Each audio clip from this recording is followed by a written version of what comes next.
मेरे प्रिय मित्रों, आइए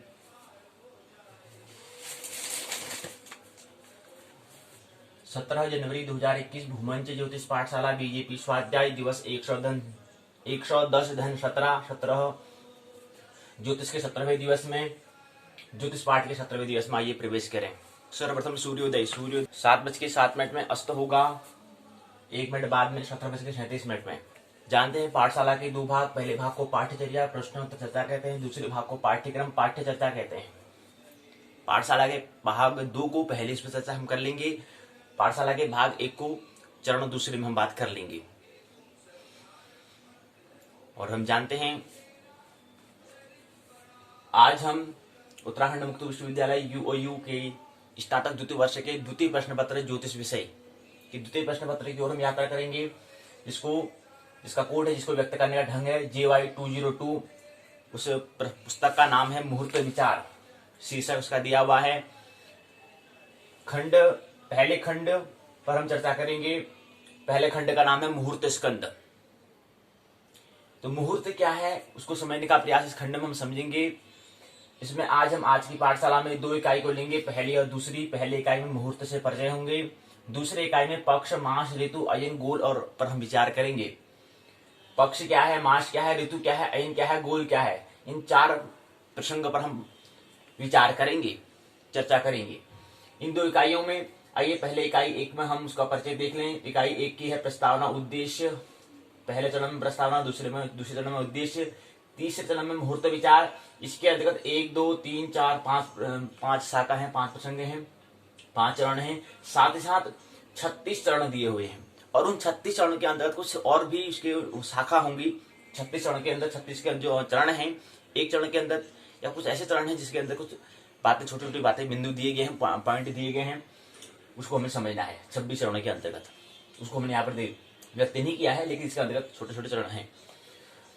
चौथे चरण में बोध प्रश्न 2, 4, 5 बोध प्रश्न होंगे, उसको लेंगे। उसके बाद सारांश में कुछ बातें हम समझेंगे। इस इकाई में मुहूर्त परिचय जो हम कर रहे हैं इसको समझने का प्रयास। छठे चरण में पारिभाषिक शब्दावली 2, 2, 4, 5 शब्द दिए होंगे, उसको परिभाषित करने का प्रयास। 7वें चरण में निबंधात्मक सवाल होंगे। निबंधात्मक सवाल वो 2 होंगे, 2 हमने बनाया, 2 निबंधात्मक सवाल को लेंगे। उसके बाद फिर इकाई 1 को हम विराम देंगे, इकाई दूसरे में प्रवेश करेंगे। इकाई दूसरे का भी जो चरण है, पहले में प्रस्तावना, दूसरे में उद्देश्य, तीसरे में पक्ष, मास, ऋतु, अयन, गोल को हम क्रमशः समझने का प्रयास करेंगे। सबसे पहले पक्ष को लेंगे, पक्ष के अंदर 2 बिंदु होंगे, 2 शाखा होंगी, 2 चरणों में उसको समझेंगे। उसके बाद फिर मास जो दूसरा प्रसंग है उसमें प्रवेश करेंगे। इसके अंतर्गत 2, 2, 4 प्रसंग यहाँ पर दिए गए हैं। चौथा जो प्रसंग है उसके अंदर फिर उसके 3 फिर प्रसंग और दिए हैं। साथ ही साथ कुछ और बातें और समझनी है हमें, 1, 2, 3, 4, 5, 6 बातें हमें समझनी है। और छठा जो है, ये छठा ये ऋतु के अंतर्गत आ जाता है। तो इसलिए हमने इसको यहाँ पर इसको तीर का निशान हमने बना दिया कि ये जो ऋतु में समझने के उसको हमने इसके अंदर ही दे दिया, इसके अंतर्गत हमने इसको रख दिया है। तो ऋतु की भी बात हो चुकी है, मास की भी बात हो चुकी है। अगला प्रसंग आता है अयन। अब इससे पहले बीच में क्या है, बोध प्रश्न आएंगे। चौथे चरण में बोध प्रश्न को लेंगे। 5, 2, 2, 4, 2, 6, 7 बोध प्रश्न होंगे, उन प्रश्नों को लेंगे। उसके बाद 5वें चरण में हम अयन और गोल को समझेंगे क्रमशः। पहले अयन को समझेंगे। अयन मतलब होता है चलना। इसके अंतर्गत 2, 2, 4, 5 यहाँ पर बिंदु दिए गए हैं। चौथा जो बिंदु है उसके अंतर्गत फिर 2 चरण और दिए गए हैं, उसको 2 चरणों में समझेंगे। चौथा प्रश्न को 2 चरणों में समझेंगे।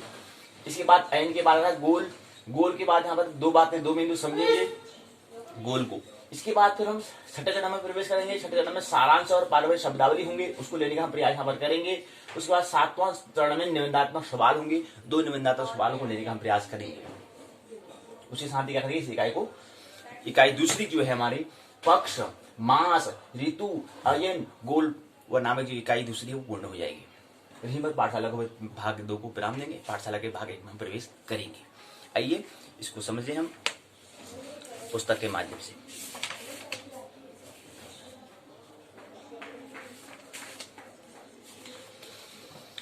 तो आज से हम द्वितीय प्रश्न पत्र की ओर हम प्रवेश करेंगे, मुहूर्त विचार।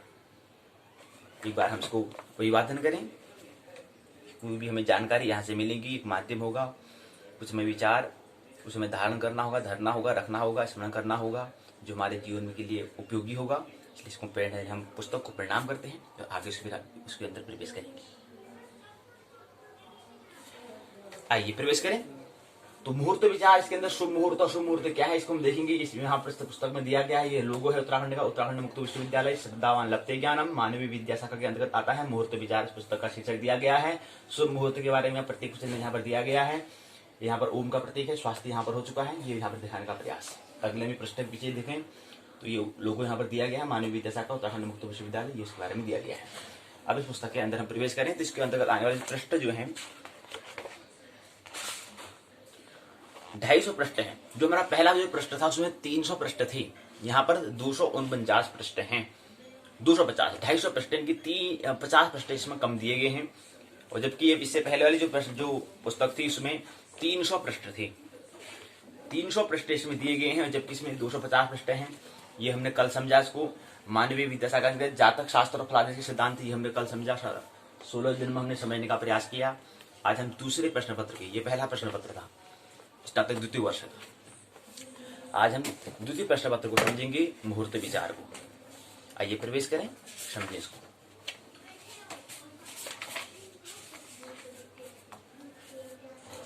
एक बार संक्षिप्त में पुनरावृत्ति करेंगे। इस खंड में दिया क्या है, 4 खंड इसमें दिए गए हैं। सबसे पहली बात 20 इकाई यहां भी दी है। पहले प्रश्न पत्र और इस दूसरे प्रश्न पत्र में क्या है, इकाइयां बराबर हैं। प्रश्नों की अगर बात करें तो पहली जो प्रश्न पत्र था उसमें 30 प्रश्न दिए गए थे, इसमें 250 प्रश्न दिए गए हैं। इकाई बराबर है लेकिन प्रश्नों की संख्या कम है। अब 5 और खंड वहां भी समान था, 4 खंड वहां भी थे, 4 खंड यहां भी है। तो पहला खंड यहाँ पर जो है मुहूर्त स्कंद है, इसके अंतर्गत आने वाले 5 इकाइयां हैं। पहले इकाई में मुहूर्त परिचय, पहली इकाई का मुहूर्त परिचय, पहली इकाई का नाम। दूसरी इकाई का नाम है पक्ष, मास, ऋतु, अयन, गोल, इस पर हमें विचार करना है। द्वितीय इकाई का नाम है ये रखा। तृतीय इकाई में तिथिवार विवेचन, तिथिवार, नक्षत्र योग, कर्ण, जो हम 5 पंचांग कहते हैं, मुख्य जो 5 अंग होते हैं उसका विवेचन यहाँ पर करेंगे। तृतीय इकाई है तिथिवार विवेचन। चतुर्थ इकाई है नक्षत्र विचार, नक्षत्र पर हमें जो विचार करना है, ये हमारी चतुर्थ इकाई है। 5वीं इकाई है योग, करण और भद्रा निर्णय। कहने का मतलब है जो हमारी ये पहली और दूसरी इकाई है उसको तो हम आज यहाँ पर समझ लेंगे। और पहली इकाई में हम मुहूर्त परिचय को समझेंगे, दूसरी इकाई में हम पक्ष, मास, ऋतु, अयन, गोल वर्ष को समझ लेंगे, 5 प्रश्नों को समझ लेंगे। इसके बाद ये तो पहली और दूसरी इकाई है, अभी 3 इकाई इस खंड में रह जाती हैं। मुहूर्त स्कंद नामक जो पहला खंड है इसमें अभी 3 इकाइयां कह जाती हैं शेष रह जाती हैं। उन 3 इकाइयों में क्या करेंगे, हम पंचांग को समझेंगे। अर्थात तृतीय इकाई में तिथि को और वार को, यानी कि पंचांग के अंदर जो 2 पहले अंग आते हैं उस अंग को समझेंगे। पहले अंग को तिथि, दूसरे अंग को वार को, ये हम इकाई तीसरे में करेंगे। चौथे इकाई में तिथि, वार, नक्षत्र को, तीसरा अंग को हम चौथे इकाई में समझेंगे। उसके बाद तिथि, वार, नक्षत्र, उसके बाद योग आता है चौथा अंग। 5वां आता है कर्ण। ये जो कर्ण हम कह रहे हैं इनको हम 5वीं इकाई में क्रमशः चौथी और 5वीं इकाई में समझेंगे। तो कहने का मतलब है 3 इकाइयों में हम क्या है, पंचांग को समझेंगे। जिसमें क्या करा है, तीसरी इकाई में 2 अंगों को समझेंगे, चतुर्थ इकाई में 1 अंग को समझेंगे, 5वीं इकाई में 2 अंगों को समझेंगे। अर्थात इकाई तीसरी को तिथि और वार पर, तिथि और वार 2 पर हम विवेचन करेंगे, उसको समझेंगे, उस पर चर्चा करेंगे। उसके बाद इकाई चौथी में केवल नक्षत्र पर विचार हम करेंगे। उसके बाद 5वीं इकाई में योग, करण पर हम समझने का प्रयास करेंगे। तो ये इस तरह से हमने 3 इकाई में क्या है, पंचांग को समझना है। इसको हम आने वाले 18 और 19 जनवरी 2021 को हम समझेंगे। 18 को हम तिथिवार विवेचन, नक्षत्र विचार, 18 जनवरी 2021 को, 19 जनवरी 2021 को योग, करण को समझने का हम प्रयास करेंगे। इनके 3 दिन में इस खंड को भी हम क्या करेंगे, पूर्ण करेंगे। इसके बाद हम प्रवेश करेंगे द्वितीय खंड की ओर। द्वितीय खंड है संस्कार मुहूर्त। संस्कार, संस्कार के अंतर्गत यहाँ पर भी 5 इकाई दी गई हैं। यहाँ पर कोई ऐसा भेद नहीं किया है, यहाँ पर सभी को 5 इकाई दी गई है। जबकि पहले प्रश्न पत्र में पहले खंड में 4 इकाइयां थी, दूसरे खंड में 5, तीसरे खंड में 5, चौथे खंड में 6 था। तो वहां पर यहाँ पर एक 4 और 6 का ऊंचा अंचा हो था। लेकिन यहाँ पर सभी पूरे जो 4 खंड दिए हैं, प्रत्येक खंड में समान इकाइयां हैं, 5-5, तो 5 को 20 ऐसे इकाइयां बनती हैं। द्वितीय खंड में प्रवेश करेंगे। द्वितीय खंड का नाम संस्कार मुहूर्त है। पहली इकाई संस्कार मुहूर्त द्वितीय खंड में हम प्रवेश 20 जनवरी 2021 को करेंगे, जिसमें पहली इकाई है संस्कार परिचय। और 20 जनवरी 2021 को हम 1 इकाई संस्कार परिचय पहली इकाई, और दूसरी इकाई को भी समझेंगे हम संस्कार मुहूर्त नामक द्वितीय खंड के अंदर आने वाले दूसरी इकाई है षोडश संस्कार, यानी कि षोडश में होता है 16 संस्कार होते हैं। हमारे कुछ ऐसे 16 संस्कार हमने बनाए हैं, उन 16 संस्कार को हम समझने का प्रयास इकाई दूसरे में करेंगे। अब संस्कार क्या होता है, इस पर हम यहाँ पर जब 16 संस्कार को समझेंगे, यानी कि 20 जनवरी 2021 को हम बात कर लेंगे कि संस्कार क्या होता है, तब जाकर 16 संस्कार को समझने का प्रयास करेंगे। उससे पहले महत्वपूर्ण संस्कार क्या है, ये संस्कार क्या है, इसको हम इकाई 1 में ही समझ लेंगे, क्योंकि संस्कार परिचय हम कहाँ पर कर रहे हैं, वो इकाई 1 में कर रहे हैं। और दूसरा द्वितीय खंड का नाम ही क्या है, संस्कार मुहूर्त के बारे में दिया है। इनके संस्कार भी क्या है, मुहूर्त के अंदर आता है। अब मुहूर्त क्या है, इसको आज हम समझने का प्रयास करेंगे। मुहूर्त से बचे आज होंगे। मुहूर्त क्या है, ब्रह्म मुहूर्त कहते हैं, ये मुहूर्त कहते हैं। मुहूर्त आखिर होता क्या है, मुहूर्त मतलब कालखंड। जैसे हमने काल परसों की बात की थी कि हमारा कहा था कि 3 सूत्रों हमने बात किया था, 71 गुणा 7 कहा हमने, 50 गुणा 7 कहा, 24 गुणा हमने 7 कहा। 3 सूत्र में त्रिसूत्र पर हमने बात की थी, चर्चा की थी। तो त्रिसूत्र में क्या करा हमने, इस समय को एक अलग अलग हिस्सा करा, बांटा, मतलब उसको विभाजन किया कि इतने हिस्से को इतने हिस्से को इतने हिस्से को 7 चरणों में बांट दिया। ऐसे मुहूर्त भी क्या होता है, समय कालखंड, समय का काल का खंड, उसको हम मुहूर्त कहते हैं। और मुहूर्त के भी आप 2 भाग होंगे, शुभ मुहूर्त और शुभ मुहूर्त, उसको हम समझेंगे। आज हमको इकाई प्रथम खंड का मुहूर्त इसके अंतर्गत, मुहूर्त जो स्कंद है इसके अंतर्गत हम पहली इकाई या दूसरी इकाई को आज समझेंगे। तो मुहूर्त को भी समझ लेंगे। दूसरी इकाई में हम 20 जनवरी 2021 को प्रवेश करेंगे, संस्कार मुहूर्त। क्योंकि अब आगे क्या है, मुहूर्त का ही हिस्सा संस्कार है, इनके मुहूर्त के अंदर आते हैं संस्कार आते हैं, इसलिए संस्कार मुहूर्त बना। और मुहूर्त किसमें आता है, फलित ज्योतिष के अंतर्गत आता है, ये हमें ख्याल रहे। हमने कहा कि ज्योतिष के 3 भाग हैं, सिद्धांत, तंत्र, संहिता और जातक, होरा। ये सब क्या है, फलित ज्योतिष के अंदर। जातक और होरा जो है फलित ज्योतिष के अंतर्गत आता है, तो मुहूर्त भी जो है वो क्या है, फलित ज्योतिष के अंतर्गत आता है। तो मुहूर्त इसके अंदर अर्थात हम फलित ज्योतिष, हमने पहले ही कहा कि यहाँ पर उत्तराखंड मुक्त विश्वविद्यालय UOU के द्वारा फलित ज्योतिष पर यहाँ पर प्रयास किया गया। व्यक्ति क्या है, जो विद्यार्थी है वो फलित ज्योतिष को समझे। सिद्धांत और संहिता को अभी फिलहाल नहीं है, आने वाले समय में हो जाए, लेकिन अभी फिलहाल क्या है, फलित ज्योतिष पर यहाँ पर उनकी पाठ्यक्रम ने निर्धारित किया है, पाठ्यक्रम बनाया है, सिलेबस बनाया है। उस जातक पर हम फलित ज्योतिष पर हम विचार करेंगे, जिसको आगे फिर आगे सिद्धांत और तंत्र संहिता को समझना है, उसके ऊपर आगे अन्य विद्यालय के पाठ्यक्रम से, अन्य विश्वविद्यालय के पाठ्यक्रम में समझ सकते हैं।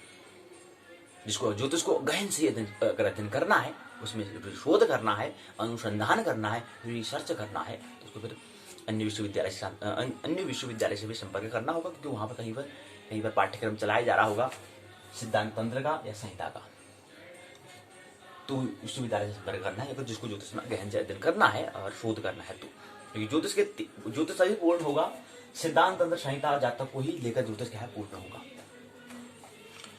मुख्य जो हम 3 भागों में कहते हैं, ज्योतिष को 3 भागों में बांटा है, तब जाकर पूर्ण होगा। संस्कार मुहूर्त 20 जनवरी 2021 को 2 इकाइयों पर बात करेंगे। संस्कार परिचय, 16 संस्कार को समझने का प्रयास हम करेंगे। पहले मुहूर्त क्या है, फिर संस्कार मुहूर्त की बात कर रहे हैं। संस्कार परिचय, 16 संस्कार हम 20 जनवरी 2021 को, 21 जनवरी 2021 को हम 16 संस्कार तो हम कह रहे हैं, वो कौन कौन से 16 संस्कार होते हैं, मतलब 16 संस्कार में पहला संस्कार क्या है, उसी को हम समझने का प्रयास 21 जनवरी 2021 को, क्या बात है, 21 जनवरी 2021 को हम 2 इकाइयों, तृतीय और चतुर्थ इकाई को समझने का हम प्रयास करें। तो पहली और दूसरी इकाई क्या थी, पहली इकाई संस्कार परिचय होगी, दूसरी 16 संस्कार को हम 20 जनवरी 2021 को ले लेंगे, 2 इकाइयों पर बात करेंगे। उसके बाद फिर आने वाले जो हमारे 21 जनवरी 2021 की जो पाठशाला होगी, उसमें भी हम 2 इकाइयों पर चर्चा करेंगे, तृतीय और चतुर्थ इकाई। तृतीय इकाई में संस्कार जो हम 16 संस्कार कह रहे हैं, उसके जो 16 में कौन से पहला दूसरा क्या है, उसको क्रम से समझने का प्रयास करेंगे। सबसे पहले जो सर्वप्रथम जो संस्कार आता है वो आता है गर्भाधान। गर्भाधान, जब विवाह हो जाता है, विवाह होने के बाद, ब्याह होने के बाद जो पहली बार स्त्री पुरुष का जब मिलन होता है, उसके बाद जो फिर आगे जो आत्मा आती है, उसके बाद जो संस्कार प्रारंभ होता है, वहां से संस्कार प्रारंभ होता है, गर्भाधान उसको हम कहेंगे। तो पहले संस्कार आता है गर्भाधान। तो इकाई तृतीय में हम गर्भाधान को समझेंगे, इनकी पहला संस्कार को। दूसरा आता है सीमंतोन्नयन, तीसरा आता है पुंसवन, चौथा आता है नामकरण संस्कार। यानी 11 दिन में जो नामकरण होता है, उससे पहले 3 संस्कार हो जाते हैं। तो इन 4 संस्कार पर बात हम करेंगे इकाई तीसरी में 21 जनवरी 2021 को। फिर इसके बाद चतुर्थ इकाई जो है संस्कार मुहूर्त नामक जो द्वितीय खंड है, उसके अंदर चतुर्थ इकाई है। अगला जो संस्कार आता है जल पूजन, यानी कि 5वां संस्कार आता है जल पूजन। छठा आता है कर्णवेद, 7वां आता है अन्नप्राशन, 8वां आता है चूड़ाकर्म। ये 4 संस्कार को समझने का प्रयास इकाई चौथी में करेंगे। 21 जनवरी 2021 को हम बात करेंगे, 2 इकाई पर चर्चा हम करेंगे। इसके बाद 22 जनवरी 2021 को हम 3 संस्कार और लेंगे, यानी कि क्रमशः 9वां, 10वां और 11वां। 9वां को कहते हैं अक्षारंभ, 10वें को कहते हैं विद्यारंभ, 11वां को कहते हैं उपनयन। इन 3 इकाइयों पर हम चर्चा यहाँ पर करेंगे। इसी के साथ अब 11 हैं, 12, 13, 14, 15 और 16 इन शेष संस्कार को विद्यार्थी स्वयं करें। पूरा विश्वविद्यालय नहीं कर सकता है। आगे 11 के बाद जो 12, 13, 14, 15, 16 2, 4, 5 संस्कार जो शेष रह जाते हैं वो विद्यार्थी स्वयं करें। यहाँ पर उसको जिक्र नहीं किया गया है। यहाँ की इसके बाद क्या करते हैं, जो द्वितीय संस्कार मुहूर्त है उस खंड को विराम दे दिया है, क्योंकि 5 इकाई पूर्ण हो चुकी है, पाठ्यक्रम ज्यादा हो जाएगा। इसलिए शेष संस्कार जो 12वां, 13वां, 14वां, 15, 16 जो संस्कार है उस संस्कार को विद्यार्थी को खुद करना होगा, स्वयं करना होगा। यहीं पर 5वीं इकाई के साथ क्या हो जाएगा, अक्षारंभ, विद्यारंभ, उपनयन 3 संस्कार के साथ क्या हो जाएगा, द्वितीय खंड संस्कार मुहूर्तों को पूर्ण हो जाएगा। फिर तृतीय खंड की अर्थात 22 जनवरी 2021 को तो हमारा दूसरा खंड संस्कार मुहूर्त क्या हो जाएगा, पूर्ण हो जाएगा। इसके बाद तृतीय खंड की ओर हम यात्रा करेंगे। और क्या बात है, यात्रा मुहूर्त यहाँ पर दिया गया है। इस तृतीय खंड का नाम, तृतीय खंड का नाम रखा है यात्रा मुहूर्त। इसके अंतर्गत पहली और दूसरी इकाई को हम लेने का प्रयास 23 जनवरी 2021 को करेंगे। इकाई पहली है तिथि नक्षत्र शुद्धि। तिथि और नक्षत्र को कैसे शुद्ध करना है, इन 2 प्रसंगों को हम शुद्धि कैसे करते हैं, तिथि शुद्धि और नक्षत्र शुद्धि कैसे करते हैं, ये हम इकाई पहले में समझेंगे। तृतीय खंड यात्रा मुहूर्त नामक तृतीय खंड में। उसके बाद द्वितीय इकाई है वार शुद्धि, लग्न शुद्धि। 2 और चीज, वार और लग्न शुद्धि को हम विचार करेंगे इकाई दूसरे में। ये हम 23 जनवरी 2021 को कर लेंगे।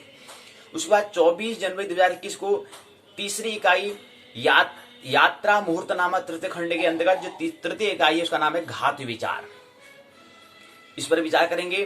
चतुर्थ इकाई है यात्रा में शकुन विचार। इन 2 इकाइयों पर हम क्या करेंगे, चर्चा हम करेंगे। इसके बाद 24 जनवरी 2021 को ये बात हो जाएगी। 25 जनवरी 2021 को हम इकाई 5वीं पर हम बात करेंगे। इकाई 5वीं रहेगी यात्रा मुहूर्त नामक तृतीय खंड के अंदर जो 5वीं इकाई है, इकाई का नाम है यात्रा में कृत्याकृत विचार। कृत्याकृत विचार पर हम चर्चा करेंगे इकाई 5वीं में 25 जनवरी 2021 को। यहीं पर 5 खंडों के साथ यात्रा मुहूर्त नामक तृतीय खंड पूर्ण हो जाएगा। चतुर्थ खंड, अंतिम खंड और चतुर्थ खंड में प्रवेश करेंगे। वह रहेगा, चतुर्थ खंड का नाम है गृह आरंभ, गृह प्रवेश मुहूर्त। पूरे मुहूर्त पर ही बात करेंगे। पहले में हमने मुहूर्त स्कंद को समझा, फिर संस्कार मुहूर्त, फिर यात्रा मुहूर्त, फिर गृह आरंभ और गृह प्रवेश मुहूर्त पर हम बात करेंगे। चतुर्थ खंड में कैसे घर को बनाना है, कैसे करना है, जो घर का निर्माण किया जाता है वो कैसे किया जाता है, किन किन बातों में हमें ख्याल रखना होता है घर का निर्माण करने में, ग्रह को आरंभ करने में, और गृह प्रवेश जब हम करते हैं उसके लिए मुहूर्त के बारे में विचार करेंगे। उसका भी मुहूर्त, उसका भी एक समय जो अनिवार्य है, जो एसेंशियल है, उसकी बात को ध्यान में रखते हुए, ख्याल में रखते हुए हमें क्या करना चाहिए, कोई भी कार्य को हमें क्या करना चाहिए, उसको शुभारंभ करना चाहिए, उसकी हमें क्या करना चाहिए, उसको प्रारंभ करना चाहिए, शुरुआत करनी चाहिए। उसी को ख्याल में रखते हुए यहाँ पर ज्योतिष में हम जो चतुर्थ खंड में देखेंगे, ज्योतिष क्या है कि जो हमारा अनिवार्य जगत जो है, वहां पर जो अनिवार्य चीज है उसको हमें ख्याल में रखना चाहिए। अगर उसको हम ख्याल में नहीं रखेंगे तो हम याद दुखी होंगे, अपने आपको बेचैनी होगी। वो अनिवार्य जगत को स्मरण रखेंगे तो हमारा जीवन महोत्सव आनंद होगा। यही प्रयास ज्योतिष का है। तो चतुर्थ खंड में ग्रह आरंभ और ग्रह प्रवेश मुहूर्त नामक एक चतुर्थ खंड है। इसके अंतर्गत पहली और दूसरी इकाई को हम चतुर्थ खंड जो है ग्रह आरंभ और ग्रह प्रवेश को हम 26 जनवरी 2021 में प्रवेश करेंगे, उसकी ओर यात्रा करेंगे। पहली और दूसरी इकाई को हम लेंगे। पहली इकाई का नाम है शिलान्यास विधि, दूसरा है ग्रह आरंभ, घर को कैसे बनाया जाता है, कैसे आरंभ किया जाता है। इन 2 इकाई को, पहली इकाई में शिलान्यास विधि बताया, दूसरी इकाई में ग्रह आरंभ। इसको हम 26 जनवरी 2021 को समझ, जो 26 जनवरी 2021 जो हमारा पाठशाला होगी उस दिन हम इसको समझेंगे। इसके बाद तृतीय और चतुर्थ इकाई 27 जनवरी 2021 को इकाई तीसरी है द्वार स्थापन, जो हमारा द्वार होता है, जो डोर होता है, उसकी कैसे स्थापना करनी है उसके बारे में। इकाई चौथे में जीर्ण गृह प्रवेश, कोई जीर्ण घर है उसको बनाया फिर उसमें कैसे प्रवेश करना है इसके बारे में समझेंगे इकाई चौथी में 27 जनवरी 2021 को। 28 जनवरी को चतुर्थ खंड जो है, इसके अंतिम इकाई जो है 5वीं, उसका नाम है शकुन विचार। शकुन क्या होता है, कहते हैं शकुन, शकुन क्या है, शकुन किसे कहते हैं। सूक्ष्म बातें हैं ज्योतिष के लिए अगर हम ध्यान दें, सर्वाधिक मान्य और सर्वाधिक तिरस्कृत विषय है। मान्य भी है, भाई इसके बारे में पता, अनिवार्य जगत के बारे में ख्याल नहीं है, लेकिन इसलिए लोग उसको मानते हैं, और तिरस्कृत भी है। अगर हम गैर अनिवार्य में अगर रह जाएंगी, नॉन इसेंशियल में अगर हम रह जाएंगे, तो ये तिरस्कृत भी हो जाता है। इसी कारण ज्योतिष का जो भवन था वो गिर गया। इसलिए जो ज्योतिष का क्या है, बोलबाला प्राथमिक विद्यालय से यहाँ पर भी नहीं है, उसको लाना है, उसमें क्रांति लानी है, उसको भी विद्यालय के स्तर पर उसको हमें लाना है। तो पांचवें का ये शकुन विचार। क्या होते हैं शकुन? हमने कहा कि हम सभी लोग संयुक्त हैं। अगर कुछ भी अगर हम विचार करेंगे तो एक कहीं ना कहीं उसका क्या होता है, कहीं ना कहीं उसका प्रभाव पड़ जाता है। कहीं ना कहीं हमारे शरीर में ऐसी घटना होंगी, उसको उससे परिणाम समझ में आएगा, हाँ कुछ न कुछ इससे हो रहा है। अगर हम समझें अगर अनिवार्य जगत की बात, क्यों कैसे हो जाता होगा? क्योंकि हम एक दूसरे सभी क्या हैं, संयुक्त हैं, जुड़े हुए हैं, अनजान रास्तों से संयुक्त हैं। चाहे कितने ही दूर खगोल पिंड हो क्यों न हो, कितना विशाल का पिंड क्यों न हो, और कितना छोटा घास तिनका क्यों न हो, प्रभावित करते हैं। दोनों, एक घास का तिनका भी क्या है, उतने विशाल काय पिंड को प्रभावित कर जाता है, और उतना विशाल काय पिंड घास के तिनक को प्रभावित कर जाता है। दोनों तरह से क्रिया प्रतिक्रिया होती है। तो वही शकुन विचार इत्यादि जो हमारी होती हैं, वो छोटे छोटे हमारे जो शकुन जो हम कहते हैं इत्यादि जो हमारी जो घटनाएं होती हैं, वो भी क्या है, वो हमारा परिणाम है कि हम संयुक्त हैं। तो अंतिम इकाई, अंतिम खंड शकुन विचार नामा पंचमी इकाई 28 जनवरी 2021 को हम क्या करेंगे, इस इकाई को पूर्ण करेंगे, और इस इकाई के साथ क्या जाएगा, हमारे पाठ्य जो है पूर्ण हो जाएगा। 29, 30, 31 और 1 4 दिन हमें क्या करना है, पहले 3 दिन में हमें क्या करना है, 3 दिवसीय पुनरावृत्ति कार्यक्रम हम कर लेंगे। 1 दिन हम टेस्ट परीक्षण हम कर लेंगे, जैसे हमने कल करा था, ऐसे ही टेस्ट परीक्षण हम यहाँ पर कर लेंगे। 10 पूर्णांक का 7 प्रश्न होंगे, लघु उत्तरी और अति लघु उत्तरी। अति लघु उत्तरी क्या है, 4 प्रश्न, लघु उत्तरी में क्या करेंगे, 3 प्रश्न करेंगे। 3 और 2 अंक के होंगे, वह 1 अंक का होगा, तो 3 दूना 6, 4, 4 एकम 4, तो 4 धन 6 बराबर 10 होते हैं। दूसरा सत्र कार्य पर एक महत्वपूर्ण सूचना यूओयू के तहत है कि सबसे पहले हमारा जो सत्र कार्य होगा वह ऑनलाइन होगा। सत्र कार्य जो हम काम करते थे, जो हम पहले बनाते थे, हमें ऐसा बनाना था, असाइनमेंट जो हम कह रहे थे वो ऐसे अब नहीं बनाना होगा। उसके लिए हमें क्या करना होगा, अब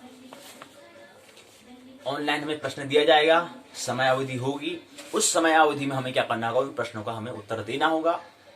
20 प्रश्न होंगे, 1 अंक के होंगे, 4 विकल्प हमको दिए जाएंगे। उन 4 विकल्पों से हमें एक विकल्प को हमें चुनना है। इसको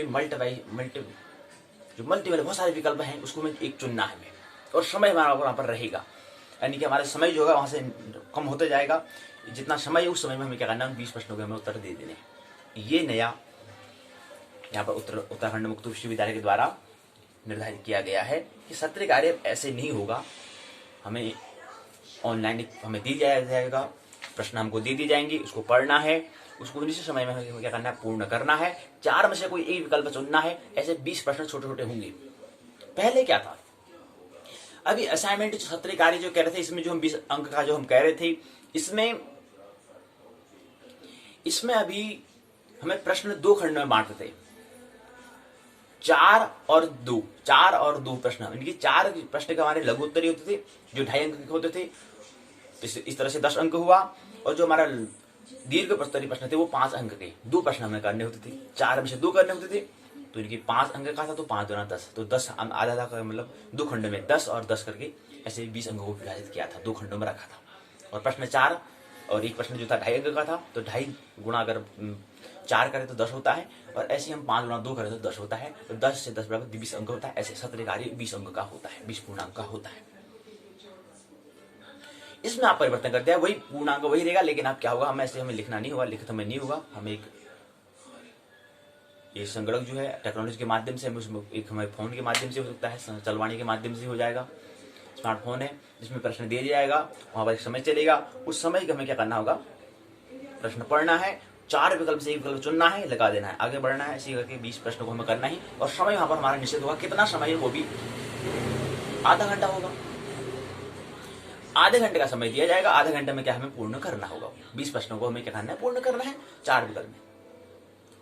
अब यहाँ से हमें क्या करना होगा, छोटे छोटे प्रश्नों की तैयारी हमें करनी है। यानी कि सत्र कार्य के लिए हमें जो हम कह रहे थे, तो उसको यहीं से हमें प्रश्न आएगा, तो यहीं से हमें तैयारी इसको करनी है कि कैसे प्रश्न, छोटे छोटे प्रश्न बनते हैं। अभी हम आज की पाठशाला में लेंगे कि कैसे कैसे छोटे छोटे प्रश्न बनते हैं, उसको लेने का प्रयास हम करेंगे, ताकि हमारा जो वहाँ पर जो सत्र कार्य असाइनमेंट है वहाँ पर भी उसको अभी से यहाँ पे प्रारंभ, उसको अभी से हम उसकी तैयारी अभी से करना प्रारंभ कर दें, ताकि वहाँ पर दिक्कत का सामना न करना पड़े। फिर वहाँ पर अक्कड़ बक्कड़ बम्बे बोल 80-90 ऐसा वाला हिसाब न लगाना पड़े, तो नहीं लगाना पड़े, हाँ ये 4 में ये वाला लगाऊं, ये वाला लगाऊं, 1 2 3 4 5 6 7 8 ऐसे करके ऐसा वाला हिसाब वहाँ पर न हो। ऐसी स्थिति आने से पहले हमें क्या करना है, अभी से छोटे छोटे प्रश्न हमें तैयार करने हैं। सत्र कार्य क्या है, आ जाएगा, फरवरी के महीने में आ जाएगा। मुश्किल से 15 दिन बचे हैं, इन 15-16 दिन, मुश्किल से 14-15 दिन बचे हैं। इन 14-15 दिनों में हमें क्या करना देखना है। उसके बाद में फरवरी के महीने में समय दिया जाएगा, मार्च तक दिया जाएगा। तो हमारा कल कहने का मतलब है कि हमें 25-30 दिन में, एक महीने में करीब क्या करना है, प्रश्न पत्र हमें तैयार करने, प्रश्न जो दिए हैं, जो 20 प्रश्न आएंगे उसकी भी तैयारी हमें कर लेनी है। तो उसके बाद हमें आराम से बैठेंगे, फोन के माध्यम देखेंगे, वो प्रश्न जो दिया जाएगा उसको हमें ध्यानपूर्वक। अब ये है कि जब चल जाएगा तो फिर उसको हम माइनस नहीं कर पाएंगे, फिर उसको समय चल गया तो चल ही रहेगा, फिर उसको हम रोक नहीं सकते। फिर तो समय बढ़ेगा तो फिर जल्दी से हमें पूर्ण ही करना पड़ेगा। ऐसा नहीं कि प्रश्न देखेंगे फिर आगे हम किताब से उठाएंगे फिर कर लेंगे, ऐसा नहीं होगा हमें। जैसे ही वो खुलेगा फिर समय अपना गति से चलना प्रारंभ कर देगा, आधा घंटा फिर उससे कम होता जाएगा और हमें 20 प्रश्न करने हैं। अब जितने कर पाएंगे आधे घंटे में, 10 कर पाएंगे, 15 कर पाएंगे, 7 कर पाएंगे, जितने करेंगे उतना होगा, उसकी भी तैयारी करनी है। तो कल पहले से सूचना थी, लेकिन यह कन्फर्म हो चुका था, पूर्ण जो लागू हो गया कि ऐसे ही होगा सत्र कार्य। सूचना तो इन्फॉर्मेशन तो आ रही थी कि ऐसे ही होगा, लेकिन अब पूर्ण हो चुका है, 100% होगा, ऐसे ही होगा। तो इसमें हमें लिखित कार्य हमें नहीं करना पड़ेगा, जो हमने पिछले वर्ष करा था ऐसे इस तरह से अब हमें काम नहीं करना है। इस तरह से हमें असाइनमेंट तैयार हमें नहीं करने, सत्र कार्य इस तरह से हमें तैयार नहीं करने हैं। एक बात है महत्वपूर्ण सूचना, भी इसी बात को भी हम बात कर लें। मैंने पिछले वर्ष सत्र कार्य बनाया था, इस पर थोड़ा बात हम कर लें। प्रश्न हमसे पूछा गया था, सत्र कार्य शासन चर्चा हम कर लें। ये हमने सत्र कार्य बनाया था। पहला प्रश्न था ब्रह्मांड एवं काल। ये सत्र कार्य का भी परिणाम आ चुका है, रिजल्ट आ चुका है। इस सत्र कार्य जो है 20 अंक का होता है।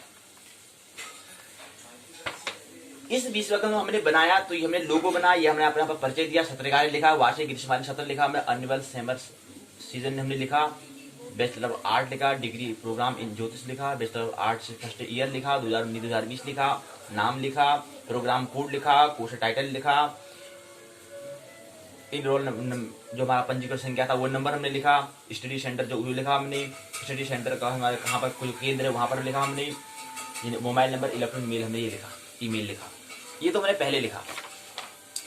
अब इसके अंतर्गत हमने भी पीछे क्या लिखा, इसके पीछे रूपरेखा बनाई थी। और ये जो हमने सत्र कार्य बनाया था वो कितने पृष्ठों में बनाया था, एक बार देखें। 1 पृष्ठ, 2 पृष्ठ, 3 पृष्ठ, 4 पृष्ठ, 5 पृष्ठ, 6 पृष्ठ, 7 पृष्ठ में हमने इसको बनाया है। तो 7 पृष्ठ हैं ये, एक में इसको बनाए 7, मतलब एक इसको बना के 8 प्रश्न हो जाएंगे। तो 8 प्रश्नों में हमने बनाया था, 8 प्रश्नों में इसको बनाने का प्रयास किया। इसका परिणाम क्या दिया, गुरु जी शिक्षक ने को इसका हमने मूल्यांकन किया। मूल्यांकन करने के बाद इनने इसमें हमें अंक हमें दिए, अंक हमें दर्जित कराया दिया इसमें।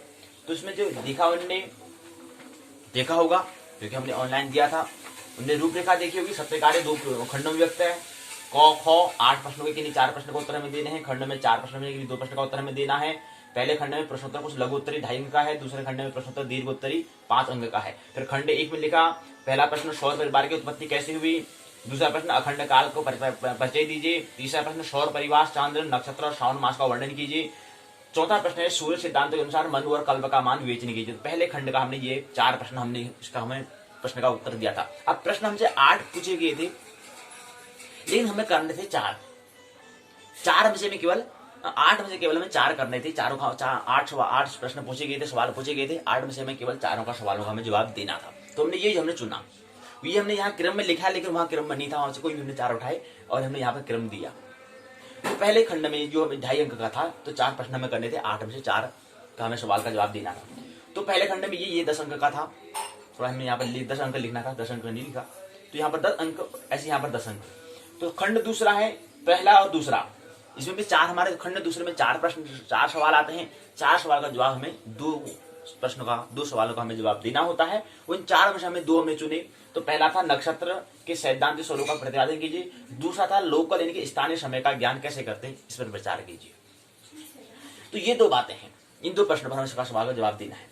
उसके बाद हमने लिखा कि उत्तराखंड मुक्त विश्वविद्यालय के मानवीय विद्याशाखा, हमने कहा कि इसकी विद्याशाखा में 14 विद्याशाखा है। उसके अंतर्गत क्या है, विभाग रखे गए हैं, 47 विभाग रखे गए हैं, जिसमें ज्योतिष विभाग भी आता है, मनोविज्ञान विभाग भी आता है, संस्कृत विभाग आता है। मानवीय विद्याशाखा के अंतर्गत क्या है, मानवीय विद्याशाखा जो है ह्यूमैनिटी स्कूल जो है उसमें ज्योतिष और संस्कृत साहित्य, इन दोनों जो हमारे जो मानवीय विद्याशाखा के अंतर्गत आते हैं। जबकि हमारा जो मनोविज्ञान विषय वो क्या है, सामाजिक विद्याशाखा के अंतर्गत आता है। सोसाइटी स्कूल से जो उनका विभाग है, उस विभाग में विद्याशाखा है, उसकी शाखा के अंतर्गत आता है, उसकी ब्रांच के अंतर्गत आता है। तो इसमें देखा, फिर हमने कहा कि जो 4 प्रश्न, जो खंड पहले में जो 4 प्रश्न दिए हैं और खंड दूसरे में हमने 2 प्रश्न, कुल मिला के हमें 6 प्रश्नों का, कुल मिला के 8 4 12 में से हमें 12 सवाल पूछे गए थे, छोटे और बड़े दोनों की बात करें, लघु और दीर्घ की अगर बात करें, दोनों को मिलाकर बात करें, 8 यहाँ पूछे जाते हैं, 4 यहाँ पूछे जाते हैं, 8 और 4 का योग करें तो 12 होते हैं, और 12 में से केवल हमें 4 करने होते हैं। तो यहाँ से 8 में से केवल 4 का सवाल और 4 में से केवल हमें 2 का सवाल का जवाब देना था।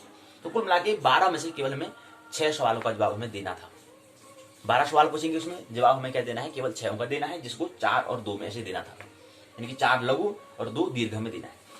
तो यही 6 सवालों को हमने बताया कि कौन से खंड में कौन से इकाई से लिया गया है, वो हमने यहाँ पर दिया। जैसे हमने पहला प्रश्न था वो इकाई पहले खंड के खगोल नामक खंड से लिया गया था, उसकी द्वितीय इकाई से सौर परिवार से प्रश्न पूछा था, सौर परिवार की उत्पत्ति कैसे हुई, ये हमने बताया। दूसरा जो द्वितीय खंड जो था काल, यानी कि दूसरा प्रश्न जो था वो अखंड काल को का परिचय दीजिए। ये द्वितीय खंड के अंतर्गत पहली इकाई में ये अखंड काल को देखा जाए पुस्तक में कौन से दिया है, तो पुस्तक में ये प्रथम खंड में दिया गया है, त्रुटि आदि अमूर्त काल में ये प्रश्न जो है वहां से लिया गया है, वहां से आया है प्रश्न। ये कहां से आया है, कौन से खंड से आया है, दूसरे खंड से आया है, और कौन सा खंड का नाम क्या है, काल, उसके अंदर कौन सी इकाई, पहली इकाई में है त्रुटि आदि अमूर्त काल। इसके बाद तीसरा प्रश्न सौर चांद्र नक्षत्र श्रावण मास का वर्णन कीजिए। ये क्या है, हमारा द्वितीय खंड के अंदर, ये भी काल के अंतर्गत ही है, और ये क्यों है, लेकिन इकाई कौन सी, तृतीय इकाई, तीसरी इकाई से लिया गया है। खंड दूसरा ही है, काल नामक दूसरा खंड है, लेकिन इकाई कौन सी, तृतीय इकाई है, सप्ताह पक्ष मास अधिमास और 6 मास, ये है। इसके बाद चौथा प्रश्न, ये हम कह रहे हैं चौथा प्रश्न सूर्य सिद्धांत अनुसार मनु कल्प का मान की विवेचना कीजिए। ये क्या है, ये भी द्वितीय खंड से लिया गया है, काल नामक द्वितीय खंड से लिया गया है, और इकाई कौन सी, 5वीं इकाई है। लेकिन इकाई में क्या फर्क है, तो 5वीं इकाई से युग महायुग मनु और कल्प के बारे में बात की है। तो तीसरा ये चौथा प्रश्न यहाँ से लिया गया है। तो कहाँ से, ये वाले खंड, इनकी दूसरे खंड काल नामक द्वितीय खंड से लेकर के पंचम 5वीं इकाई युग महायुग मनु और कल्प से लिया गया है। इसके बाद फिर खंड दूसरे में जो दीर्घोत्तरी प्रश्न था 5 अंक का जो था, ऊपर वाला 2.5 अंक का था, यहाँ 5 अंक का है। तो यहाँ पर हमें केवल 4 में से 2 का जवाब देना था। तो पहला जो प्रश्न था वो प्रश्न नक्षत्र के सैद्धांतिक स्वरूप का प्रतिपादन कीजिए। ये तीसरे खंड पंचांग परिचय प्रश्न लिए, वहां से जो प्रश्न आया था, वहां से सवाल पूछा गया था। तृतीय खंड पंचांग परिचय, उस तृतीय खंड जो कह रहे हैं हम पंचांग परिचय के नामक तृतीय खंड के दूसरे इकाई से लिया गया है। नक्षत्र क्रम के सैद्धांतिक स्वरूप का वर्णन कीजिए, तो यहाँ से लिया गया है। इसके बाद अंतिम प्रश्न जो था, दूसरा प्रश्न जो था खंड दूसरे का, इसमें था चतुर्थ जो हम खंड कह रहे हैं सूर्योदय साधन, वहां से लिया गया था, और वहां उसकी छठी इकाई से लिया गया है। छठी इकाई का नाम था स्थानीय समय क्या है, लोकल समय क्या है, उसके बारे में बताओ। प्रश्न क्या था, लोकल स्थानीय समय का ज्ञान कैसे करते हैं, इसको बताओ, ये प्रश्न पूछा गया था। तो कुल मिलाकर कहने का मतलब है कि यहाँ पर जो हमने देखा, यहाँ पर ये जो था हमारा 10 पूर्णांक 10 अंक का था पहला खंड, और दूसरा खंड भी हमारा क्या है, 10 अंक का है, 10 अंक का है। तो यहां पर 10 अंक ये 10 अंक ही है। अब जब गुरुजी ने मूल्यांकन किया तो देखा हमने कि उसके बाद हमने जो प्रश्न का सवाल यहाँ पर दिया, उनका सवालों का जवाब दिया। तो एक प्रश्न हमने केवल एक प्रश्न का हमें जवाब दिया, सौर परिवार की उत्पत्ति केवल हमें यहीं पर दिया, क्योंकि 2.5 अंक पूछा गया था, ज्यादा हमने बड़ा लिखने की जरूरत नहीं थी। हमने इसको एक ही प्रश्न पर दिया, यहीं पर एक प्रश्न का सवाल का हमें क्या करते हैं, पूर्ण कर दिया। तो इसका मूल्यांकन किया, यहीं पर पूर्ण होगी बात। पहला सौर परिवार की उत्पत्ति कैसी हुई, इसको हमने इसी एक ही प्रश्न में बताने का प्रयास यहाँ पर किया। ये बात पूरी हुई, एक प्रश्न पूरा हुआ। दूसरा प्रश्न पूछा अखंड काल, इसको भी केवल हमने एक ही प्रश्न पर लिखा, इसको भी पूर्ण कर दिया, इसमें भी फिर मूल्यांकन किया होगा। इसका फिर तीसरा प्रश्न था मास, अरे बताओ, मास को भी हमने एक ही प्रश्न पूरा कर दिया क्योंकि लघु उत्तरी है, क्योंकि 2.5 अंक का है, 2.5 अंक पर्याप्त है, इससे ज्यादा लिखने की जरूरत नहीं है, चाहे नंबर कोई भी मिले, कोई मतलब नहीं उससे, हमें इतना ही देना है बस। तो इतना मैंने एक प्रश्न में दिया, तीसरा प्रश्न ये। इसके बाद चौथा प्रश्न आया मनुकल्प के बारे में, इसको भी केवल 2.5 अंक का है, एक ही प्रश्न हमने पूरी बात कर ली, ये हमने कर दिया। इनके खंड क्या हुआ, पहला खंड जो लघु था, जो 2.5 अंक का था, वो 4 प्रश्नों को हमने 4 प्रश्न में हमने दिया। इसके बाद आता है लघु, उसके बाद आता है दीर्घ। दीर्घ उत्तरी में 2 प्रश्न करने थे, 2 प्रश्न का जवाब नक्षत्र के बारे में बताओ, तो इसको हमने 1.5 पेज में दिया। यहां से हमने प्रारंभ किया, इसको हमने यहां पर पूर्ण कर दिया बस। इसके बाद दूसरा प्रश्न जो दीर्घ उत्तर का जो दूसरा प्रश्न है, उसको भी हमने प्रारंभ यहां से करा, स्थानीय समय क्या है, यहां से मैंने प्रारंभ किया, लोकल टाइम के बारे में बताओ, यहां पर इसको हमने पूर्ण कर दिया। अब जब गुरु जी ने इसको आप मूल्यांकन किया, मूल्यांकन करने के बाद इसमें फिर अंक दर्ज किए, अंक दिए, कितने अंक दिए हुए, इस पूरे सत्र कार्य जो 20 अंक का है, उन्होंने इसको उसमें मूल्यांकन किया तो अंक दिए 20% को अगर हम हिसाब देखें तो उनने 15 अंक हमें यहां पर दिए। ये 20 अंक जो हमने सत्र कार्य जो हमने कहा, इसमें हमें 15 अंक हमने दिए हैं। इसी प्रकार हमने प्रश्न पत्र दूसरे में जन्म कुंडली निर्माण, ये तो पहले प्रश्न पत्र की बात करें तो पहले प्रश्न पत्र में 20 में से हमें 15 अंक गुरु जी के द्वारा दिए गए हैं। इसी क्रम में फिर दूसरा प्रश्न पत्र था जन्म कुंडली निर्माण। जन्म कुंडली निर्माण के जो दूसरा प्रश्न पत्र है, स्नातक प्रथम वर्ष की हम बात कर रहे हैं, तो ये हमने देखा इसी प्रकार से था। सेम वही तरीका हमने यहाँ पर भी अपना हमने फॉलो करा, यही लागू करा, वही हमने सवालों का जवाब इसी क्रम में हमने दिया है। ये पहले प्रश्न में हमने परिचय बता दिया, इसके पीछे रूपरेखा हमने बता दी, 4 प्रश्न 2 प्रश्न 6 प्रश्न का सवाल का जवाब देना था, इसकी रूपरेखा हमने यहाँ बनाई।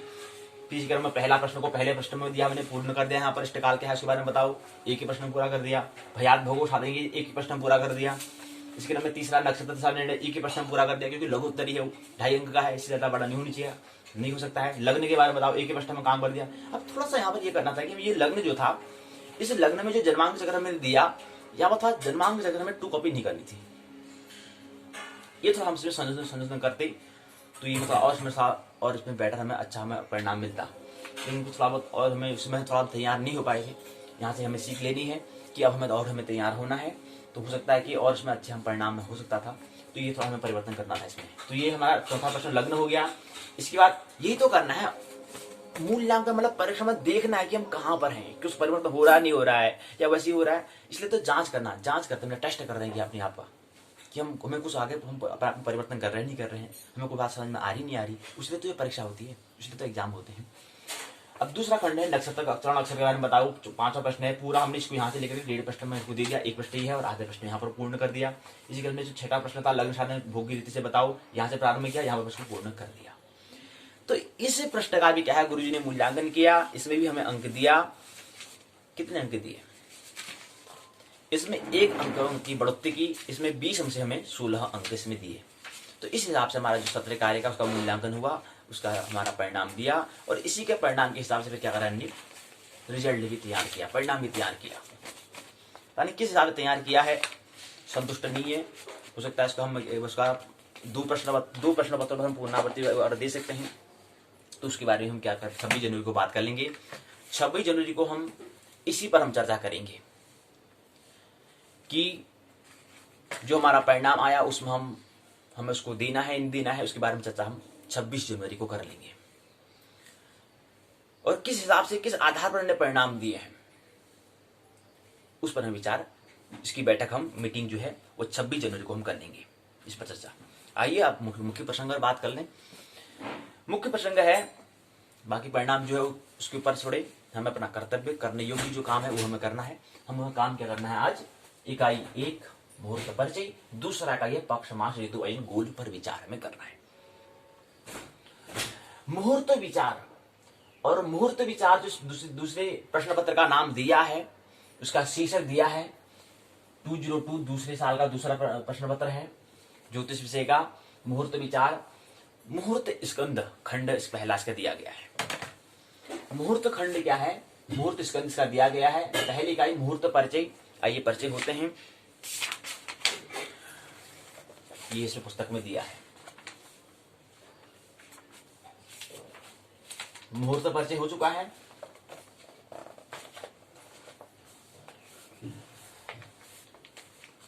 ज्योतिष विषय के जो मूल्यांकन, जो सत्र कार्य में जो मूल्यांकन किया वो करीब करीब ठीक ही किया था। हमने भी मूल्यांकन किया था, खुद हमने मूल्यांकन किया था। तो ऐसे 15 से 20 में से 15 अंक हमने खुद अपने आप को दिया था। तो हमारा हिसाब से जो अंक हम दिया वो अंक से हम संतुष्ट हैं। 15 अंक हमारे हिसाब से भी आ रहे थे। हालांकि इसमें और हमें संशोधन करना है, हमें कुछ दिख रहा है कि हमने इसमें और परिवर्तन करना था, कि कुछ और तरीके से इसको और हम अच्छा हम कर सकते थे, लेकिन फिर भी हमारे हिसाब से 15 अंक आ रहे थे। तो 15 अंक ज्योतिष विषय में जो मूल्यांकन किया बिल्कुल सही तरह से किया गया है गुरु जी के द्वारा। सत्र कार्य में, असाइनमेंट में जो मूल्यांकन किया गया है वो सही तरीके से किया गया है, इसमें हम भी राजी हैं।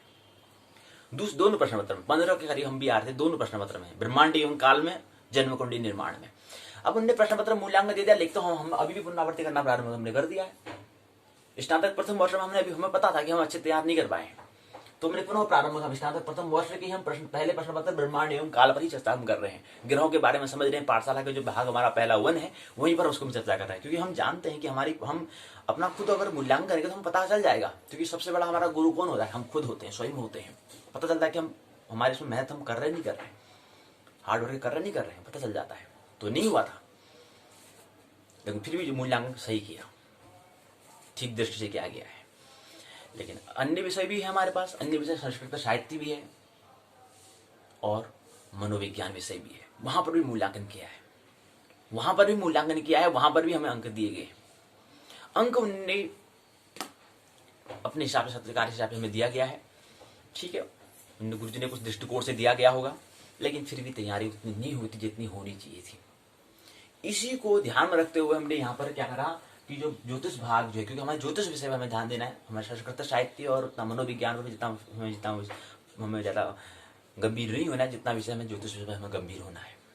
हमें सीरियस जितना होना है वो किस में होना है? ज्योतिष में होना है। तो इसी को ध्यान में रखकर हमने इस भाग को हमने फिक्स कर दिया कि यहाँ पर ज्योतिष की बात, जो ज्योतिष के बारे में चर्चा वो भाग 1 में होगी, पाठशाला के भाग 1 में होगी, प्रतिदिन होगी। यहाँ पर हमें कोई हम उसको रिक्त नहीं करना है, छोड़ नहीं देना है, सतत लगातार कंटिन्यू हमारे क्या होगी इसमें हम चर्चा करेंगे। इसी को ध्यान रखते हुए करा।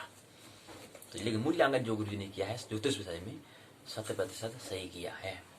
तो पहले प्रश्न पत्र ब्रह्मांड एवं काल जो हम समझ रहे हैं 20 पूर्णांक हमसे उन्हें 15 अंक दिए। और दूसरा प्रश्न पत्र जो है जन्म कुंडली निर्माण 20 में से 16 अंक दिए। कल परिणाम आया है, कल ही परिणाम आया स्नातक प्रथम वर्ष का। तो उसके आधार पर क्या बनाया, हमारा जो लिखित परीक्षा था उसमें भी अंक उन्हें दर्ज किए। किस हिसाब से किए हैं, किस तरीके से किया है, उस पर हम चर्चा फिर आने वाले हम 26 जनवरी है, 26 जनवरी को हम अगर समय बना, अगर खुला होगा तो हम एक बार यूनिवर्सिटी विश्वविद्यालय पुनः जाएंगे, एक बार हम वहाँ पर चर्चा करेंगे, गुरुजियों से बात करेंगे कि किस आधार पर दिया जाता है। कल भी हम गए थे तो कल वहीं पर हमने लेटेस्ट जो हमारी सूचना थी गुरुजी ने बताया। कल हमने मुलाकात गुरुजी से की, अपने विषय यानी कि तिवारी जी से बात हमने की, काफ़ी अच्छा प्रसंग उन्होंने वार्तालाप किया।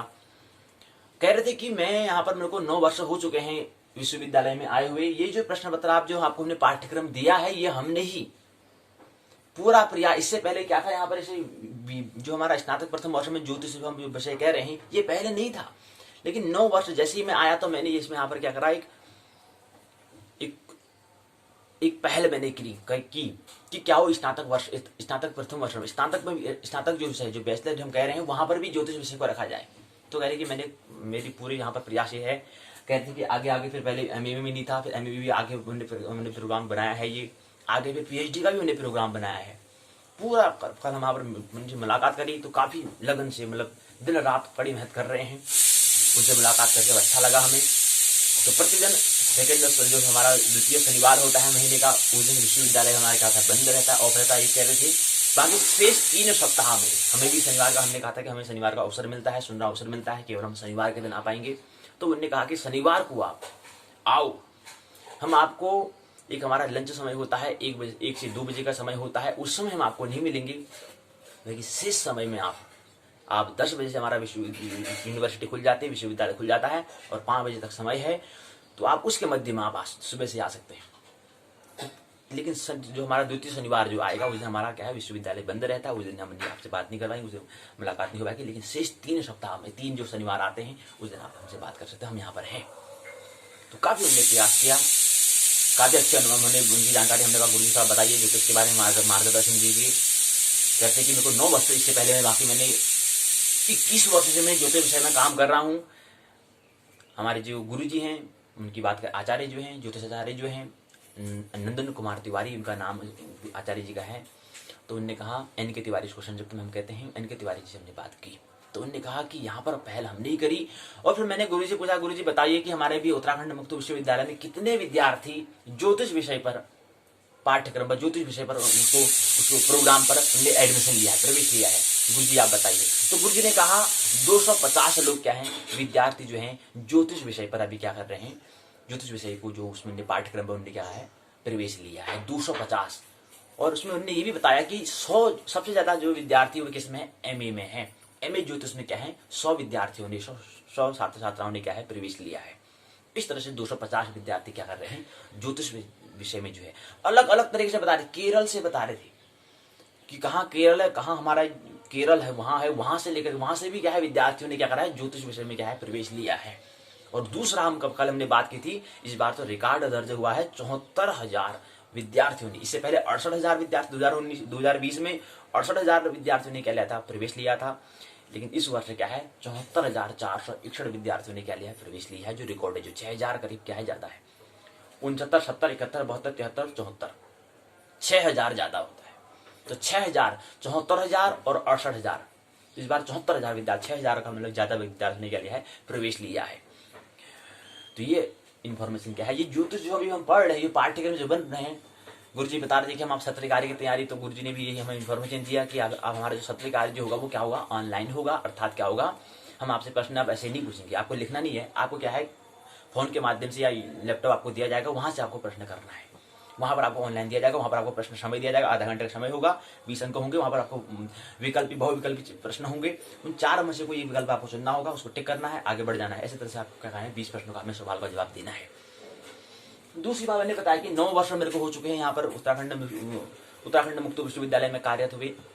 9 वर्ष मेरे को आए हुए कहते हैं कि ये जो हमने स्नातक प्रथम वर्ष का जो बात कर रहे हैं, ये विषय भी हमने ही पहल की करे। एक हम ही है कहते हैं कि हमने इसमें ज्योतिष विषय में प्रयास किया। इससे पहले मैं वाराणसी में था, लेकिन उसके बाद मैं यहाँ आया, यहाँ मेरे को बनाया गया, कार्यरत रहा। तो यहाँ पर अभी भी, और कह रहे कि हम भी प्रश्न तैयार करने में लगे हैं। जो सत्र कार्य जो प्रश्न तैयार करने बता रहे थे कि इतने प्रश्न हमने तैयार कर दिए, इतने प्रश्न और हमें तैयार करना है, दिन रात लगे हैं कहते। तो अच्छा, मैंने गुरुजी से हमने मुलाकात की, पहली मुलाकात नहीं, इससे पहले भी हम जाते थे, लेकिन कल थोड़ा क्या हुआ, लंबी वार्तालाप हुई, करीब 1-1.5 घंटे की हमने वार्तालाप गुरुजी से की। तो अगले शनिवार जो है पुनः मिलने का हम प्रयास करेंगे। तो हमें भी क्या है, कहाँ पर कोई भी अगर हमें बात समझ में नहीं आ रही तो गुरुजी कहते जहाँ पर आपको समझ में नहीं आ रहा है, आप उसको यहाँ पर आके पूछ लेना, हम आपके साथ हैं। तो ये प्रश्न इस तरह से हम वहाँ पर गुरुजी से हम जिज्ञासा करने पूछने गए थे। तो काफ़ी मिलकर हमें अच्छा लगा, क्योंकि दिन रात कड़ी मेहनत कर रहे हैं, कड़ी मेहनत की है, परिणाम है। लेकिन एक जिज्ञासा हमने यहाँ पर हमारे पास रखी, जो महत्वपूर्ण जिज्ञासा हमने रखी, बहुत अच्छा लगा मन को। कह रहे थे कि हमने इतना किया, हम करते ना, कोई हम काम करते तो हमें कुछ परिणाम हमें मिलना चाहिए। जैसे मेरा कोई विद्यार्थी है, अच्छा नंबर लाता है, तो उसको कुछ हमें उसका हमें प्रोत्साहन हमें करना चाहिए। तो ऐसी ही कुछ जिज्ञासा गुरुजी ने भी की कि हमने इतना काम किया तो कुछ सरकार के द्वारा भी हमें कुछ प्रोत्साहन हमें मिलना चाहिए। ये विचार हमें गुरुजी ने रखा। तो इस पर भी हमें चिंतन करना है कि होता ना, हम जब आपस में चर्चा करते हैं, आदान बातें करते हैं, तो कुछ ना कुछ हमें अपनी कुछ महत्वपूर्ण बातें हम साझा करते हैं। तो वो साझा गुरुजी ने की, अच्छा लगा कि उन्होंने साझा किया। यही क्या है, भविष्य में जो नई पीढ़ी को उसको ख्याल रखना है कि प्रौढ़ पीढ़ी को क्या मतलब आवश्यकता है, क्या वो नहीं कर पाए, क्या नई पीढ़ी को करना है। ये क्या होगा, जब वार्तालाप करेंगे तभी हो संभव हो पाता है। तो कल जो मैंने वार्तालाप की, इतना समय का मैंने कार्यरत 20-21 वर्ष से कह रहे हैं कि ज्योतिष विषय में काम कर रहा हूँ। 9 वर्ष से मैं उत्तराखंड मुक्त विश्वविद्यालय UOU में कार्यरत हूँ। इतने 21 वर्ष से मैं काम कर रहा हूँ। कहते कि मैंने कहा गुरुजी 21 वर्ष तो हमारी उम्र है, अब जब हम जन्म ले रहे थे तब से यहाँ प्रवेश कर रहे हैं। तो कहते आप तो बहुत छोटे हो, फिर आप तो 21 वर्ष के हो और हम तो 21 वर्ष से ज्योतिष विषय में काम कर रहे हैं। मैंने कहा अच्छा लगा। तो इस तरह से कुछ वार्तालाप अगर हमने किया तो उनके द्वारा जो पाठ्यक्रम जो निर्धारित किया गया है उसी को हम समझने का प्रयास यहाँ पर कर रहे हैं। तो जो गुरुजी ने पाठ्यक्रम बनाया है उसको हम समझेंगे। मुहूर्त परिचय उन्होंने लिखा है, कहते कि जो इतनी पुस्तक हमें पूरी उन्होंने पुस्तक दिखाई हमें, कहते कि ये स्नातक प्रथम वर्ष की पुस्तक है, ये स्नातकोत्तर की पुस्तक है, और उन्होंने टेबल में रखी है, बताया है। और ये आगे फिर उसका पीएचडी के बारे में उन्होंने बताया था कि ये क्या है, प्रश्न पत्र रखे हैं। तो उन्होंने अपनी जो टेबल जो है, मेज जो था उसमें क्या था, सारी पुस्तकें रखी हैं। तो अच्छा लगा मिलके, तो गुरुजी से मिलकर अच्छा लगा। तो यही उनका जो गुरुजी ने जो बात यहाँ पर पुस्तक के माध्यम से दी गई है उसको हम समझने का प्रयास आइए करें। उसमें दिया था मुहूर्त परिचय, गुरुजी के द्वारा लिखा है। आप देखो यहाँ पर, देखो ना पुस्तक में दिया है खुद। ये जो पूरा बनाया है किसने बनाया? गुरुजी कहते हैं हमने प्रयास किया कि हम क्या बनाए, इसमें क्या लगाए, इसके आगे पृष्ठ में। तो गुरुजी ने जो विचार करा तो पहले कहा यहाँ पर एक ओम का चिन्ह होना चाहिए, यहाँ पर स्वास्तिका होना चाहिए। ये चिन्ह जो बनाया है सब उनकी कोशिश से, प्रयास से बनाया है। ऐसे ही नहीं बन गया, बन गया। इतनी बड़ी सुंदर जो बनाई है, इतनी बड़ी अलग प्रिंटिंग की गई है, पुस्तक का निर्माण किया है, पाठ्यक्रम बनाया है, मटेरियल जो स्टडी मटेरियल है बनाया है, ये गुरुजियों का ही क्या है, प्रयास है, अथक परिश्रम उनका है, खून पसीना मेहनत कर रहे हैं, मेहनत उनकी है। तो ये इनने दिया, ये मुहूर्त विचार यहाँ पर दिया गया है। अब यहाँ पर जो है जो पाठ्यक्रम बनाया उसके बारे में यहाँ पर बनाया, प्रश्न में दिया होता है। पाठ्यक्रम समिति यहाँ पर दी गई है। प्रोफेसर एच वी शुक्ला हैं, प्रोफेसर देवप्रसाद त्रिपाठी हैं, डॉक्टर देवेश कुमार मिश्र हैं, प्रोफेसर वासुदेव शर्मा हैं, डॉक्टर संगीता वाजपेयी हैं, डॉक्टर नंद कुमार तिवारी जिनकी हम बात कर रहे हैं। Doctor N K. तिवारी, नंदन कुमार तिवारी जो हैं अकादमी एसोसिएट ज्योतिष विभाग उत्तराखंड मुक्त विश्वविद्यालय हल्द्वानी, गुरु जी की हम बात कर रहे हैं। तो यही क्या है, हमारे ज्योतिष विषय में गुरु जी हैं। इनने क्या है, पाठ्यक्रम का संपादन भी इनने किया है, संयोजन भी इनने किया है। डॉक्टर नंद कुमार तिवारी, अकादमी एसोसिएट ज्योतिष विभाग उत्तराखंड मुक्त विश्वविद्यालय हल्द्वानी नैनीताल। ये इकाई का लेखन यहाँ पर किया गया है, फिर खंड यहाँ पर दिए गए हैं, इकाई की संख्या यहाँ पर दी गई है। अब यहाँ पर देखें, अब इसको हम देख ही रहे हैं तो एक बार एक उसको और देख लें। हो सकता है कि अब हमारी पाठशाला जो एक वो पूर्ण नहीं हो सके, कोई दिक्कत नहीं, लेकिन ये बात अब हम बात करने अनिवार्य है। अब देखो, पहले हम देख लें कि हमने स्नातक जो पहला द्वितीय प्रश्न पत्र जो था, द्वितीय वर्ष का जो पहला प्रश्न पत्र था, उसमें भी ये रूपरेखा यहाँ पर दी गई है। अब देख लें, जो हमने पहले जातक शास्त्र और फलादेश के सिद्धांत जो हमने पहले भाग में जो पढ़ा था, पहला प्रश्न पत्र जो था, द्वितीय वर्ष का जो पहला प्रश्न पत्र था, उसमें भी यहाँ पर दिया गया, सेम वही दिया गया। पाठ्यक्रम समिति दी गया है। पाठ्यक्रम को संपादन करना, संयोजन करना किसका नाम है? गुरु जी का नाम, डॉक्टर नंद कुमार तिवारी।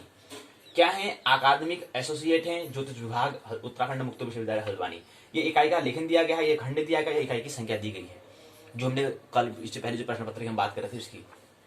तो डॉक्टर नंद कुमार तिवारी जी ने क्या करा, खंड 1 को पूरे उनके द्वारा लिखा गया है। इसके अंदर चारों इकाई क्या है, डॉक्टर नंद कुमार तिवारी के द्वारा, जो हम गुरु जी बता रहे हैं उनके द्वारा लिखा गया है। दूसरा जो खंड है वो भी क्या है, गुरु जी के द्वारा, डॉक्टर नंद कुमार तिवारी जी के द्वारा लिखा गया है। इसके अंदर जो 5 इकाई जो हमने बात कर रहे थे वो भी इनके द्वारा दिया गया है। इसके बाद फिर तीसरा खंड है, उसके अंदर जो 5 इकाई है ये भी गुरु जी के द्वारा, डॉक्टर नंद कुमार तिवारी के द्वारा, गुरु जी के द्वारा ही लिखा गया है। पहला, दूसरा, तीसरा, चौथा, पांचवा, 5 इकाई, 4, 5, 5। उसके बाद जो अंतिम जो खंड है वो थोड़ा डॉक्टर सुभाषिता मिश्रा के द्वारा लिखा गया है। अंतिम खंड जो वो थोड़ा अन्य गुरु जी के द्वारा लिखा, आचार्य के द्वारा लिखा है। आचार्य मतलब क्या है, शिक्षिका जी के द्वारा लिखा गया है। तो डॉक्टर सुभाषिता मिश्रा जी के द्वारा लिखा गया है। सहायक आचार्य हैं ज्योतिष विभाग राष्ट्रीय संस्कृत संस्थान जयपुर के द्वारा, जयपुर परिषद के द्वारा, जो वहां के क्या है आचार्य हैं, उनके द्वारा लिखा गया ये अंतिम खंड। अंतिम खंड क्या था? अंतिम खंड था दशाफल विचार, जो हम कल देख रहे थे। पहला खंड था जातक स्कंद। दूसरा खंड में हमने क्या समझा? दूसरा खंड हमने समझा गृहभाव विचार। ये जो इकाई यहाँ पर कह रहे हैं, ये 5 इकाई है गुरु जी के द्वारा, ये भी इकाई जो 5 इकाई गुरु जी के द्वारा। पहला जातक स्कंद जो इकाई थी गुरु जी के द्वारा लिखा गया है। दूसरा गृहभाव विचार, ये भी गुरु जी के द्वारा लिखा गया है। फलादेश निर्णय, ये भी गुरु जी के द्वारा लिखा गया है। अंतिम जो दशाफल विचार आचार्य जो है डॉक्टर सुभाषिता मिश्रा के द्वारा ये लिखा गया है। अंतिम दशाफल विचार जो विंशोत्तरी अष्टोत्तरी योगिनी दशा की हम जो प्रत्यंतर दशा की जो बात कर रहे थे, दशा वाला दशाफल विचार, ये आचार्य, सहायक आचार्य ज्योतिष विभाग राष्ट्रीय संस्कृत संस्थान जयपुर परिषद से लिखा गया है। डॉक्टर सुभाषिता मिश्रा के द्वारा जी के द्वारा लिखा गया है। तो ये इकाई की रूपरेखा यहाँ पर पहले प्रश्न पत्र में भी लिखा, स्नातक द्वितीय वर्ष। इसी प्रकार से यहाँ पर भी क्या है, स्नातक द्वितीय वर्ष का जो द्वितीय प्रश्न पत्र है यहाँ पर दिया गया है। इनके पहला जो खंड है वो यहाँ पर डॉक्टर शिवाकांता मिश्र के द्वारा लिखा गया है। जो क्या है जगत गुरु रामानंदाचार्य संस्कृत विश्वविद्यालय जयपुर के, वहां पर क्या है, वहां के विभाग के हैं, ज्योतिष विभाग के असिस्टेंट प्रोफेसर हैं। इसके अंदर 1 2 3 4 5 इकाई दी गई है, 5 इकाई दी गई है, 5 इकाई दी गई है। दूसरा जो खंड है वो हमारा गुरु जी के द्वारा जो हम कह रहे हैं, अकादमी एसोसिएट ज्योतिष विभाग उत्तराखंड मुक्त विश्वविद्यालय हल्द्वानी डॉक्टर नंद कुमार तिवारी गुरु जी के द्वारा लिखा गया है। दूसरे खंड को हम क्या है गुरु जी के विचारों को समझने का हम प्रयास करेंगे। और यहाँ पर भी गुरु जी हैं, लेकिन कौन से हैं, वो हैं जयपुर के डॉक्टर शिवाकांता मिश्र असिस्टेंट प्रोफेसर ज्योतिष विभाग जगत गुरु रामानंदाचार्य संस्कृत विश्वविद्यालय जयपुर के गुरु जी हैं, उनके विचारों को समझेंगे।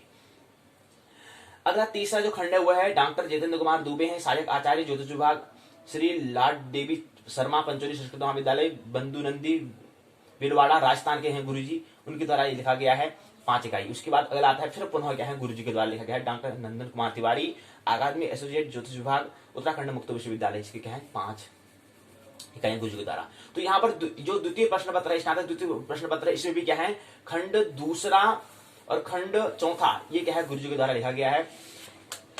यानी कि खंड दूसरा जो है संस्कार मुहूर्त जो दिया है वो गुरुजी के द्वारा है, और चौथा खंड जो है ग्रह आरंभ और ग्रह प्रवेश मुहूर्त है, ये भी गुरुजी के द्वारा लिखा गया है। तो ये पाठ्यक्रम की यहाँ पर रूपरेखा से दी गई है। आइए आप इसके हम अंदर का जो प्रश्न है उसको बात कर लें।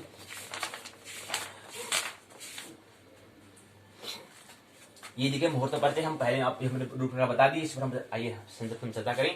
इकाई की संरचना है प्रस्तावना उद्देश्य मुहूर्त विचार मुहूर्त परिभाषा स्वरूप मुहूर्त विवेचन बोध प्रश्न सारांश शब्दावली बोध प्रश्न के उत्तर संदर्भ सूची सारे पाठ्यक्रम निबंधात्मक प्रश्न यहाँ पर दिए गए हैं। प्रस्तावना यहाँ पर दी गई है, मुहूर्त परिचय है, मुहूर्त ज्योतिष मुहूर्त क्या होता है, ज्योतिष शास्त्र एक अभिन्न हिस्सा है, अंग है। इसके लिए क्या होता है हम व्यक्तिपरक और समष्टिपरक कार्यों का संपादन करते हैं। मुहूर्त विश्व उत्पादक काल भगवान की त्रुटि आदि कल्पांत अनंत अन्वयों से एक महत्वपूर्ण अंग है, जिसके आधार पर विश्व के मानव समाज और अपने कर्तव्य करते हुए स्व प्रारब्ध और पुरुषार्थ के अनुसार का फल प्राप्त करते हैं। यहाँ इससे पहले हमने ज्योतिष शास्त्र क्या है ये हमने समझा, सिद्धांत स्कंध विषयों का ज्ञान हमने कर लिया। अब मुहूर्त संबंधी विषयों को हम कर रहे हैं कि ज्योतिष शास्त्र है क्या, ये हमने समझा। उद्देश्य यहाँ पर दिया गया है, पहला उद्देश्य दूसरा तीसरा चौथा पांचवा।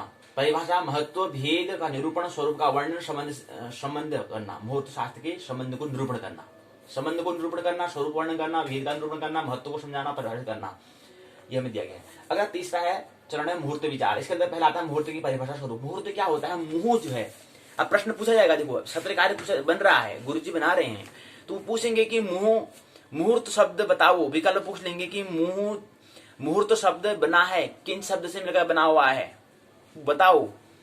मुह धातु से बना है, कौन से धातु से, 4 विकल्प दे देंगे, 4 विकल्प दे देंगे।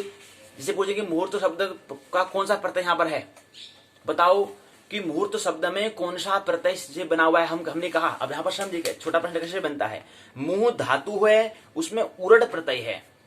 अगर हम मुह धातु में उरड प्रत्यय को लगाते हैं तो मुहूर्त शब्द का निर्माण होता है। जो मुहूर्त एक शब्द है, ये शब्द भी किससे बना है, पहले एक धातु और प्रत्यय के योग से बनता है, धातु और प्रत्यय के योग से बनता है। तो छोटा प्रश्न ऐसे बन जाएगा, ऐसे प्रश्न पूछ लेंगे सत्र कार्य में, असाइनमेंट में पूछ लेंगे कि मुहूर्त शब्द में कौन सा, मुहूर्त शब्द कौन से, उसमें कौन सा प्रत्यय है, मुंह है, मतुप है, वतुप है या उरुट है। उरुट प्रत्यय से क्या बना है, मुंह में क्या है, मुंह धातु है, जबकि धातु तो हो सकती है। यहाँ पर प्रत्यय की हम बात कर रहे हैं कि किस चीज से बना हुआ है, कौन से प्रत्यय से बना हुआ है, पूछा गया है। हाँ, यही प्रश्न दूसरे तरीके से पूछने का तरीका दूसरा भी हो सकता है।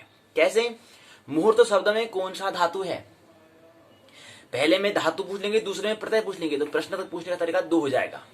तो पहले में अगर प्रत्यय पूछा तो उरड बताना पड़ेगा, अगर धातु पूछा तो मुंह बताना पड़ेगा। लेकिन अगर पहले यहाँ पर प्रश्न पूछा इस तरह से बनेगा, तो हमें ख्याल रखना है कि हमें प्रत्यय पूछा है कि धातु पूछा है। इसी प्रकार से अगला प्रश्न आता है कि मुहूर्त की परिभाषा स्वरूप बता दिया। ये मुहूर्त क्या है, हमने बताया कि मुंह धातु में उरड प्रत्यय लगाकर मुहूर्त शब्द का निर्माण हुआ है। काल तंत्र ज्योतिष शास्त्र में काल के अनेक अंग होते हैं, ख्याल रहे, काल के भी विभिन्न अंग होते हैं, हिस्से होते हैं। ज्योतिष शास्त्र में 5 अंग प्रधान होते हैं। 5 कौन से प्रधान होते हैं, आइए समझें। पहला आता है वर्ष, दूसरा आता है मास, तीसरा आता है दिन, चौथा आता है लग्न, पांचवा आता है मुहूर्त। क्या होता है, टाइम को समझते हो, टाइम की कीमत समझते हो, time is money, time is mind. तो समय जो है, काल जो है, टाइम जो है, उसके भी क्या होते हैं, भाग होते हैं, उसके भी हिस्से होते हैं। जैसे हम समय के कितने बजे हैं कहते हैं, ये भी एक समय काल का एक हिस्सा है। मुहूर्त कहते हैं वो भी काल का एक हिस्सा है, छोटा हिस्सा है। शुभ मुहूर्त में, इस मुहूर्त में एक होना चाहिए। कभी देखते हैं विवाह के लिए कहते हैं कौन सा शुभ मुहूर्त में, कौन से मुहूर्त में विवाह होगा। मुहूर्त मतलब होता है कि पूरा समय जो है उसका छोटा हिस्सा, दो दृष्टियों का ख्याल रहे। मुहूर्त मतलब यह क्या है, भौतिक जगत की अगर हम बात करें, जो समय को, जो समय के तल पर जिसका मन क्या है, विचारशील है, उसके लिए क्या होगा, समय, समय के लिए फिर मुहूर्त का ख्याल रखना होगा। हाँ, लेकिन यात्रा यहीं पर पूर्ण नहीं होती, यात्रा इससे आगे भी होती है। आगे निर्विचार में तो वहां पर टाइम क्या हो जाता है, शून्य हो जाता है, फिर वहां पर मुहूर्त की कोई आवश्यकता नहीं होती है, वहां पर शाश्वत होता है। और मुहूर्त किसका होता है, समय का होता है, जो समय का बियॉन्ड हो जाए, जो समय के पार हो जाए। कभी आपने देखा काल नेमी, हम देखते हैं कृष्ण जब उसको ले जाते हैं, चुन्नी उड़ा के ले भगाते भगाते भगाते भगाते हैं, तो कृष्ण आगे होते हैं। मतलब जो काल, जो हम कभी जो भी हमें शास्त्र, यहाँ पे जो भी हमारे जो भी साहित्य हैं, जो भी हमारा शास्त्र है, उसको हमारे देखने का तरीका, हमारे तरीके, हमारे देखने की दृष्टि से अंतर पड़ता है। लेकिन जो वहां पर दिया गया है वो कृष्ण क्या है, कृष्ण काल के आगे हैं। इसलिए तो काल ने भी जो है इसको, जो समय के पार हो जाता है तो वो शाश्वत में, सनातन में प्रवेश कर लेता है। लेकिन जो व्यक्ति विचारशील है, जो समय में रहेगा, पूछेगा टाइम कितना हो रहा है। और टाइम क्या है, मन का प्रति, टाइम इज मन, माइंड होता है, ये भी ख्याल रही। लेकिन मन ही पूर्ण नहीं है, आगे आत्मा भी है। ये दो दृष्टि को भी हमें तुम्हें समझना है, ख्याल रखना है, यहीं पर विराम नहीं हो जाना है। लेकिन मुहूर्त है, क्योंकि हमें विचारशील व्यक्ति होना है, विचारशील होना है, विचारशील आगे फिर निर्विचार में हमें जाना है। तो इसलिए मुहूर्त का भी हमें ख्याल रखना है। जो विचारशील व्यक्ति है उसके लिए, जो विचारक, जो वैज्ञानिक है, जो चिंतन करने वाले व्यक्ति हैं, उसके लिए मुहूर्त का भी ख्याल रखना है। लेकिन जो विचार से आगे संत साधु महात्मा जो बन चुके हैं, उनके लिए फिर वो क्या हो जाते हैं, समय से पार हो जाते हैं, फिर मुहूर्त भी कोई आवश्यकता नहीं होती, कोई ब्रह्म मुहूर्त या इत्यादि मुहूर्त भी आवश्यकता नहीं होती। मुहूर्त का मतलब होता है समय का हिस्सा, छोटा भाग। अब हमने कहा कि समय जो है उसके क्या होते हैं, 5 हिस्से होते हैं। यहाँ पर बताया गया है, गुरु जी बताते हैं कि मुहूर्त में विचार हम कर रहे हैं तो मुहूर्त के 5 हिस्से होते हैं। मुहूर्त के 5 हिस्से में पहला आता है महीना, पहला आता है वर्ष। सही बात है, वर्ष के आगे भी तो होता है, भी हमने कहा ना, कल्प, मनु, कल्प, फिर अर्ध परार्ध। ब्रह्मा जी की एक परार्ध व्यतीत हो चुका है, दूसरे परार्ध में चल रहे हैं। यानी कि ब्रह्मा की आयु क्या है, 100 वर्ष होती है, लेकिन ब्रह्मा की जो पूर्ण वर्ष जो कहते हैं उसको परार्ध बोलते हैं। पूर्ण आयु को हम क्या बोलते हैं, द्विपरार्ध बोलते हैं। एक परार्ध को आदि, उसकी ब्रह्मा की आदि आयु को हम क्या बोलते हैं, अर्धपरार्ध बोलते हैं। और ब्रह्मा की आयु आधे से ज्यादा हो चुकी है, यानी कि 51वें वर्ष में प्रवेश किए हैं ब्रह्मा जी, उनकी उम्र की अगर बात करें। और आधे मतलब 50 साल उनको हो चुके हैं, 51वें में चल रहे हैं, यानी कि द्वितीय परार्ध में चल रहे हैं, हम ऐसा कहते हैं। तो समय तो और इससे बड़ा है, इससे भी बड़ा होगा। लेकिन नहीं, हम जो आम तौर पर जो हम दैनिक में हम बात करते हैं वो करते हैं वर्ष है, कितने साल का हो गया भाई, ये कहते हैं, वर्ष कहते हैं। तो वर्ष होता है, तो हम और भी समय तो बहुत बड़ा है, समय काल जो है बहुत बड़ा है। लेकिन मुख्य जो आम तौर पर जो समय की बात करते हैं वो बात हम करते हैं, उसमें पहला भाग आता है वर्ष की हम बात करते हैं। क्यों, किसी का जन्मदिन बनाते हैं, किसी की जयंती बनाते हैं, कोई अपना शादी होगी तो उसका वो बनाता है, इस साल हमने एक साल हो गया, ठीक है। कोई 25 साल है तो 25 साल का बनाएगा, मतलब साल का मतलब वर्ष का बना, ईयर का बनाता है। और ईयर का मतलब होता है कि पृथ्वी क्या है, पृथ्वी जो है सूर्य की एक परिक्रमा जो करती है, उससे जो परिक्रमा करने में जो समय लगता है वो 365 दिन 5 घंटे 45 मिनट 46 सेकंड का वक्त लगता है। इसी के आधार पर हम कहते हैं कि यहाँ 365 दिन का, एक वर्ष जो है 365 दिन का, 5 घंटे का, 46 मिनट का, 45 सेकंड का होता है, ये हम कहते हैं। तो हम वर्ष की बात करते हैं, होने में तो काल और समय और बड़ा है, उससे आगे फिर और सनातन होता है, शाश्वत होता है। लेकिन फिर आमतौर पर जो कहता हूँ समय के क्या होते हैं, 5 मुख्य जो है वो 5 होते हैं। हमारा स्तर भी तो होना चाहिए ना, सभी लोग साधु संत तो हो नहीं सकते, लेकिन आमतौर पर जो लोग हैं, जो आम जन हैं, उनके लिए हम क्या करते हैं, साल की हम बात करते हैं। इसलिए हम क्या करेंगे कि जो काल है उसके हम 5 अंगों पर ही बात करेंगे। जैसे हम पंचांग में कह रहे हैं, पंचांग में बहुत अंग होते हैं, लेकिन मुख्य जो होते हैं 5 अंगों पर ही बात हम करते हैं। तिथि, वार, नक्षत्र, योग, करण की हम बात करते हैं, यही की हम बात करते हैं। लेकिन यहाँ पर इस तरह से हम क्या है, जो हमारा काल है उसमें हम 5 अंगों की बात करते हैं। तो पहला आता है वर्ष, पहला अंग आता है वर्ष। दूसरा आता है मास, महीना। तीसरा आता है दिन। चौथा आता है लग्न। 5वां आता है मुहूर्त। 5वें नंबर में आता है मुहूर्त। यानी कहने का मतलब है हमें काल को समझना होगा। जो व्यक्ति समय को समझता है, टाइम की वैल्यू को समझता है, वही व्यक्ति मुहूर्त को समझ पाएगा। फिर कहते हैं ब्रह्म मुहूर्त में उठो, ब्रह्म मुहूर्त में उठो। अब ब्रह्म मुहूर्त का समय होता है कि 3:40 से प्रारंभ हो जाता है। अब किसी व्यक्ति से कोई ब्रह्म मुहूर्त में उठो, लेकिन उसका पहले वैज्ञानिकता भी तो बताओ, क्या चीज होती है उसमें, क्यों उठना है। मुहूर्त होता है, आप ब्रह्म मुहूर्त तो कह रहे हो, लेकिन मुहूर्त मतलब क्या होता है यही तो बताओ। जिज्ञासा पूछेगा, नया बच्चा पूछेगा बताओ मुहूर्त क्या होता है, अब उसको पता भी तो होना चाहिए, सवाल का जवाब भी तो हमारे पास होना चाहिए। अब उठो गए, उठा दिया, जो कोई 10 वर्ष में उठा दिया, फिर नहीं उठेगा।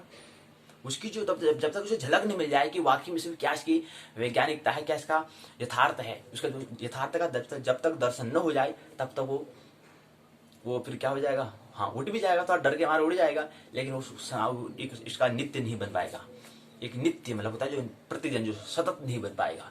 सतत बनने के लिए क्या करना भाई, क्या करना पड़ता है, उसकी जो शाश्वत जो अनिवार्य है उसकी क्या हो, झलक मिल जाए। तो ब्रह्म मुहूर्त उठने की क्या है, उसकी जो नित्य है उसकी पहले झलक तो मिलेगी, है क्या। और जिस दिन उसको झलक मिल जाएगी तो वो उठेगा, फिर आपके कहने से नहीं, फिर उसको पता है कि यार उठने से ये प्रभाव ये होता है, तो निश्चित वो क्या करेगा, ब्रह्म मुहूर्त में उठेगा। तो मुहूर्त क्या है, मुहूर्त मतलब हम कह रहे हैं कि काल के जो हम आम और भी बहुत सारे अंग होते हैं, लेकिन प्रमुख अंग की हम बात करते हैं। सबसे पहला समय जो काल का समय हम साल से लेते हैं, अर्थात जहां पृथ्वी जो है सूर्य का एक वर्तुल पूरे करने में जो समय ले रही है उसको हम कह रहे हैं वर्ष। और कितना समय लेती है उसकी गणना किया है, 365 दिन करते हैं। दिन मतलब अहोरात्र, और शेष जो होता है 5 घंटे होते हैं, 46 मिनट होते हैं, 45 सेकंड होते हैं, 45 मिनट 46 सेकंड ऐसा होता है। ये समय क्या है, जो पृथ्वी है इसको घूमने में इतना समय लगता है सूर्य की परिक्रमा करने में। अब हम कल बात कर रहे थे, हम जातक शास्त्र होरा शास्त्र की हम बात कर रहे थे, जातक शास्त्र के फलादि सिद्धांत इनकी पहला प्रश्न पत्र की हम बात कर रहे थे। वहां पर हमने बात की थी कि होरा की हमने बात की थी। होरा मतलब होता है एक दिन, यहाँ पर दिन जो बात कर रहे हैं वो दिन मतलब होरा, होरा मतलब, और होरा से अहोरात्र बना है, अहोरात्र से क्या बना, होरा बना है। जो हम कह रहे हैं दिन मतलब होता है, वैसे अगर बात कहें तो आमतौर पर हम दिन कहते हैं, ये आम चाल की भाषा है, लेकिन वैसे में होता क्या, अहोरात्र होता है, अर्थात दिवस कह सकते हैं हम, यानी कि दिन रात से मिलकर बनता है अहोरात्र, यानी कि दिन और रात के योग से बनता है। हम दिन कहते हैं, दिन का मतलब केवल दिन थोड़ा होता है, रात भी तो होता है। तो दिन रात हमें कहना चाहिए, अगर जागो कोई व्यक्ति तो दिन रात हमें कहना चाहिए। लेकिन कौन कहता है दिन रात, दिन से काम चल रहा है तो दिन से ही काम चलाओ, नहीं। असल में अगर उसको कहें तो अहोरात्र हमें कहना चाहिए। दिन धन रात बराबर क्या होता है, अहोरात्र हमें कहना चाहिए। तो ये काल का कौन सा है, ये हमारा काल का ये तीसरा हिस्सा है। पहला वर्ष हो गया, दूसरा मास हो गया, तीसरा दिन, चौथा लग्न, पांचवा हो गया मुहूर्त। ये 5 हिस्से यहाँ पर दिए गए। तो हमने पहले स्नातक द्वितीय वर्ष की हम बात कर रहे हैं, पहले प्रश्न पत्र की बात कर रहे हैं। तो वहां पर हमने कहा था कि जातक शास्त्र के फलादि सिद्धांत जो शीर्षक दिया किया था, वहां पर हमने पहले में जातक स्कंद को समझा, जातक हो या होरा को हो। तो होरा शब्द क्या है, अहोरात्र से बना है, अर्थात अहोरात्र में कितने होते हैं, 24 घंटे होते हैं, जिसको हम अहोरात्र जो कह रहे हैं वो 24 घंटे के बराबर होता है। और उसमें जो अहोरात्र के हम अगर और त्र को हटा दें तो होरा बनता है, अहोरात्र। देखें इस बात को समझें, अहोरात्र अगर लिखें, अहोरात्र अगर हम लिखते हैं, अब इसमें क्या करें, और मैं यहां से इसको, यहां शब्द को, शब्द को, अक्षर जो इसको हटाऊं, और इसमें त्र अक्षर को मैं हटाऊं, वर्ण को हटाऊं, तो इसमें क्या बनता है, होरा बनता है। क्या बना, होरा बना। अब होरा क्या होता है, होरा मतलब होता है 1 घंटे का जो समय है, जो हम 1 घंटा कहते हैं उसको ही होरा कहते हैं। तो 1 घंटा और 1 दिन में कितने होते हैं, 24 घंटे होते हैं। तो इसका मतलब क्या है, कितनी होती है, 24 होरा होंगी। 24 घंटे बराबर 24 होरा, ये हमने कहा, कल हमने समझा। और इसी हिसाब से हमने होरा कहा, इसी हिसाब से आज हम क्या कर रहे हैं, काल के हम मुहूर्त पर बात कर रहे हैं। अर्थात वही हम बात समय की हम बात कर रहे हैं कि मुहूर्त में हमें क्या करना है। उससे पहले, मुहूर्त को समझने से पहले, मुहूर्त में भी हम प्रवेश नहीं किए, ख्याल रहे। मुहूर्त में तब प्रवेश करेंगे जब पहले हमें समय को हमें समझना है, अहोरात्र को हमें समझना है। अहोरात्र के बाद आता है मुहूर्त। हमने कहा कि जो काल है उसके प्रमुख अंग क्या है, प्रमुख जो अंग की हम बात कर रहे हैं, काल के जो प्रमुख अंग हैं वो हमारे हैं 5 अंग होते हैं, जो हम आमतौर से, जो हम आम जन के हम जो प्रयोग में हम लाते हैं। पहला होता है वर्ष, दूसरा होता है मास, तीसरा होता है दिन, या कहें दिन हम नहीं कहेंगे, थोड़ा परिवर्तन रहे, अहोरात्र कहें तो सही रही, अहोरात्र। और अगला होता है वर्ष, मास, अहोरात्र, एक होता है लग्न, फिर होता है मुहूर्त। चौथा हो गया लग्न, 5वां होगा हमारा मुहूर्त। यानी यहां पर ये हम मुहूर्त को हमें समझना है।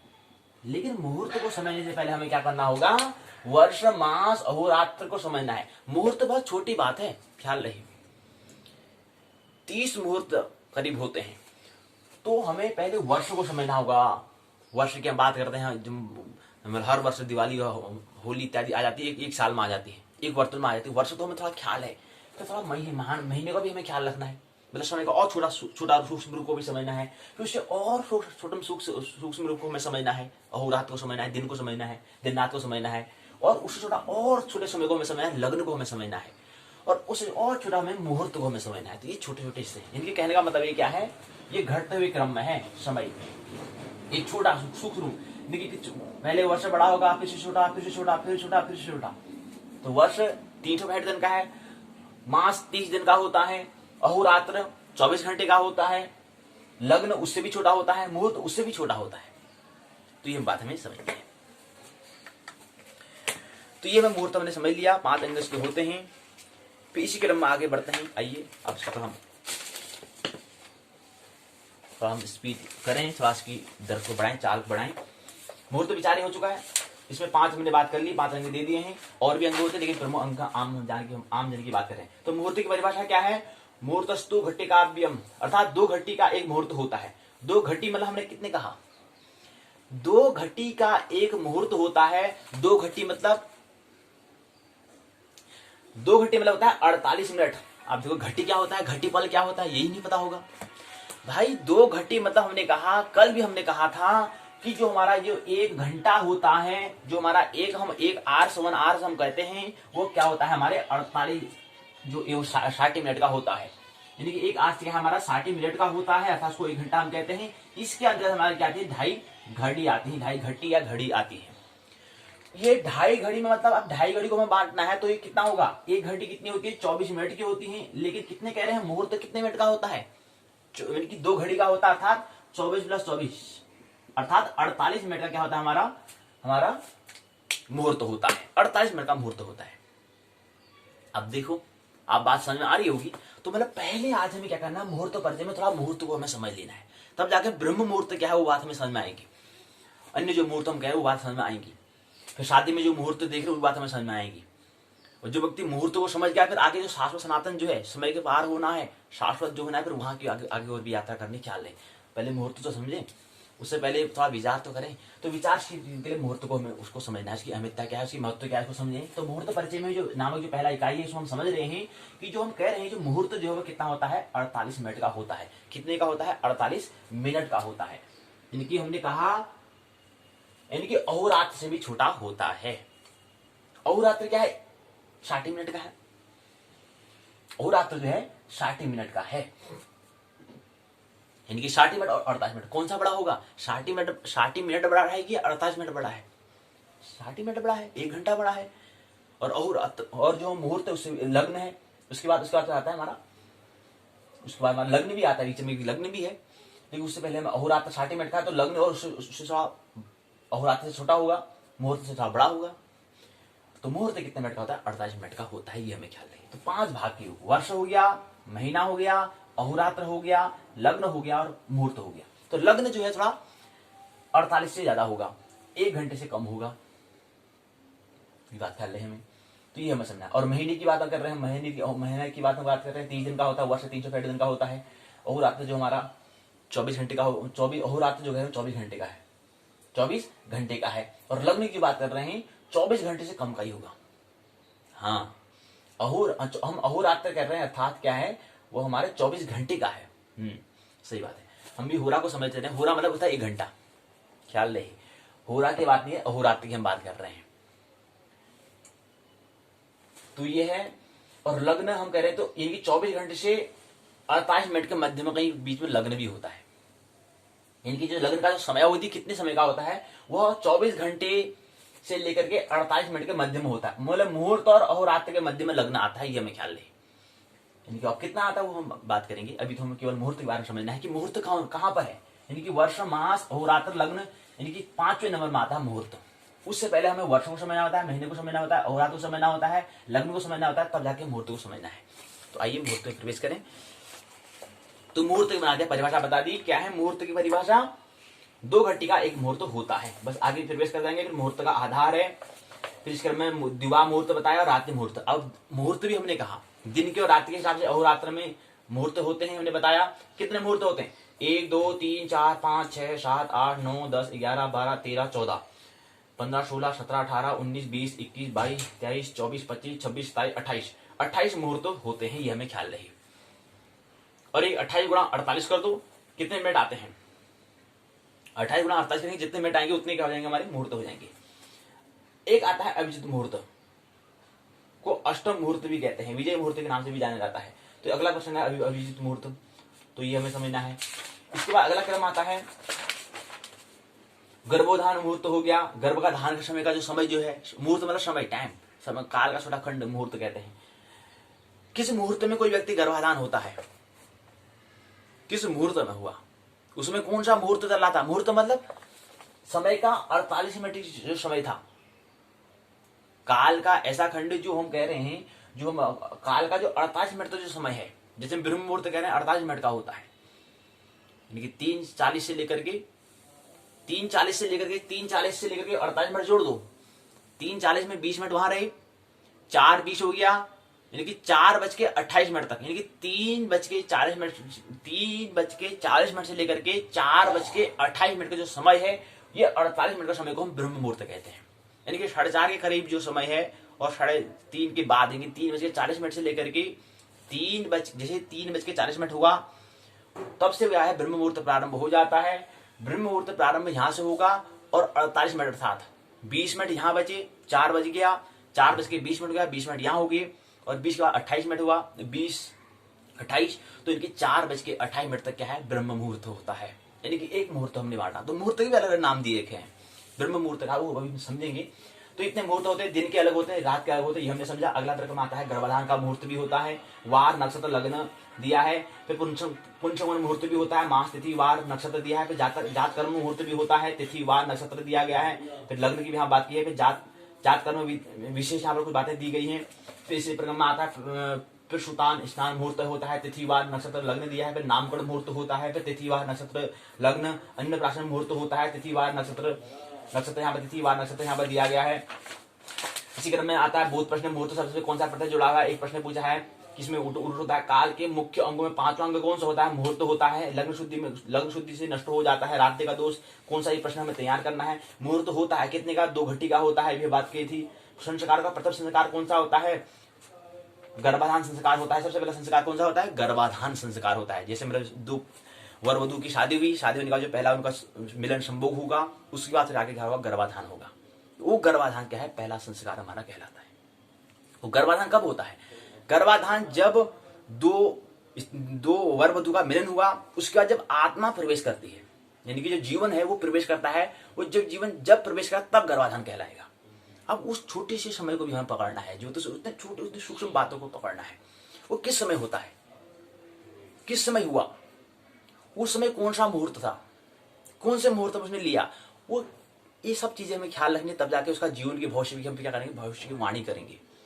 उस स्थिति के आधार पर उस इसेंशियल जगत को समझना है, उस अनिवार्य जगत को समझना है, उस बातों को, उस स्थिति को समझना है, उस दशा को समझना है, उस दशा के हिसाब से आगे फिर भविष्यवाणी करनी है कि भविष्य जीवन में इसका जीवन ऐसा था, इसने इस मुहूर्त को उसने समय लिया, इस मुहूर्त को उसने चुना, इस स्थिति के आधार पर इसका जीवन में आगे क्या बन पाएगा, ये बन पाएगा नहीं बन पाएगा, इसकी भविष्यवाणी तब जाकर हमें करनी होती है। लेकिन पहले उस स्थिति सूक्ष्म बात को हमें समझना है, उसको पहले पकड़ना है, जो अनिवार्य जगत है उसको पहले पकड़ना है।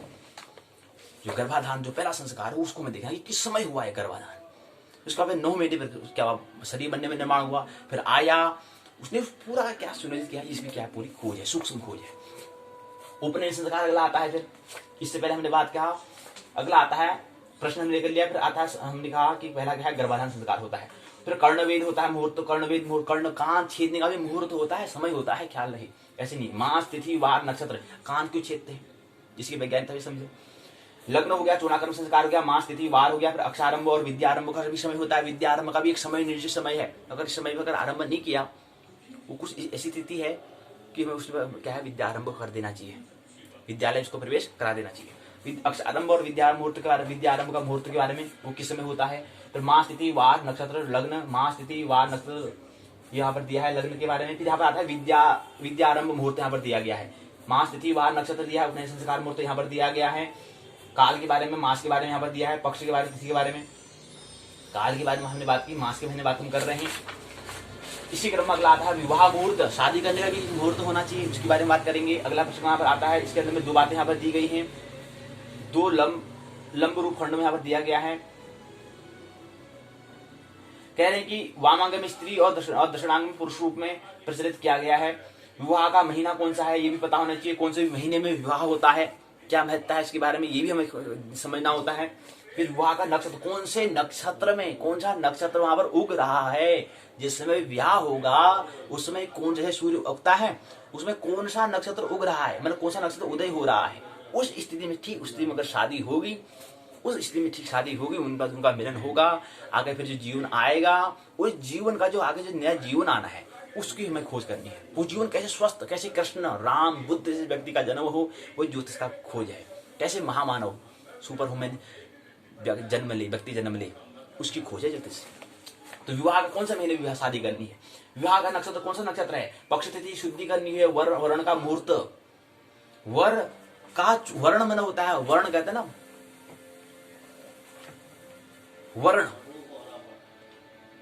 वर्ण मतलब होता है चुनना, तो वर्ण मतलब होता है चुनना, ऐसे ही वर्ण मतलब वर को चुनना, मतलब यहां पर क्या करना था, जो लड़का है, जो लड़की है, उसको चुनना होता है। वर्ण का मतलब चुनना, ऐसे वर को भी चुनना होता है, ऐसी वधु को भी चुनना होता है। तो उसका भी वर्ण करने का भी समय कौन सा है, उसका भी समय होता है। कन्या का वर्ण करने का समय, ये भी इसका भी मुहूर्त होता है, इसका भी एक समय है, कालखंड है। ऐसे आता है द्विरागमन काल होता है, मास तिथि वार नक्षत्र हो गया, छोर कर्म हो गया, मुहूर्त हो गया, तिथि हो गया, नूतन ग्रहारंभ मुहूर्त हो गया, लिए स्वी हो गया, मास हो गया, गोचर शुद्धि के बारे में हो गया, मास महीने के बारे में हो गया, ग्रहारंभ के योग क्या है इसके बारे में 2, 3, 4 बातें यहाँ पर दी गई हैं। इसके बाद शिलान्यास की मुहूर्त है, तिथि वार नक्षत्र विशेष बातें यहाँ पर दी गई हैं। फिर आता है जलाशय खनन दशा का मुहूर्त, इसके बाद जो जलाशय हम खन जो नीचे से पानी निकालने की बात है उसका भी एक मुहूर्त होता है, उसकी कौन सी दिशा में होना चाहिए, उसका मुहूर्त कौन सा समय, उसका कालखंड होना चाहिए जिसमें ये काम किया जाए, इसके बारे में।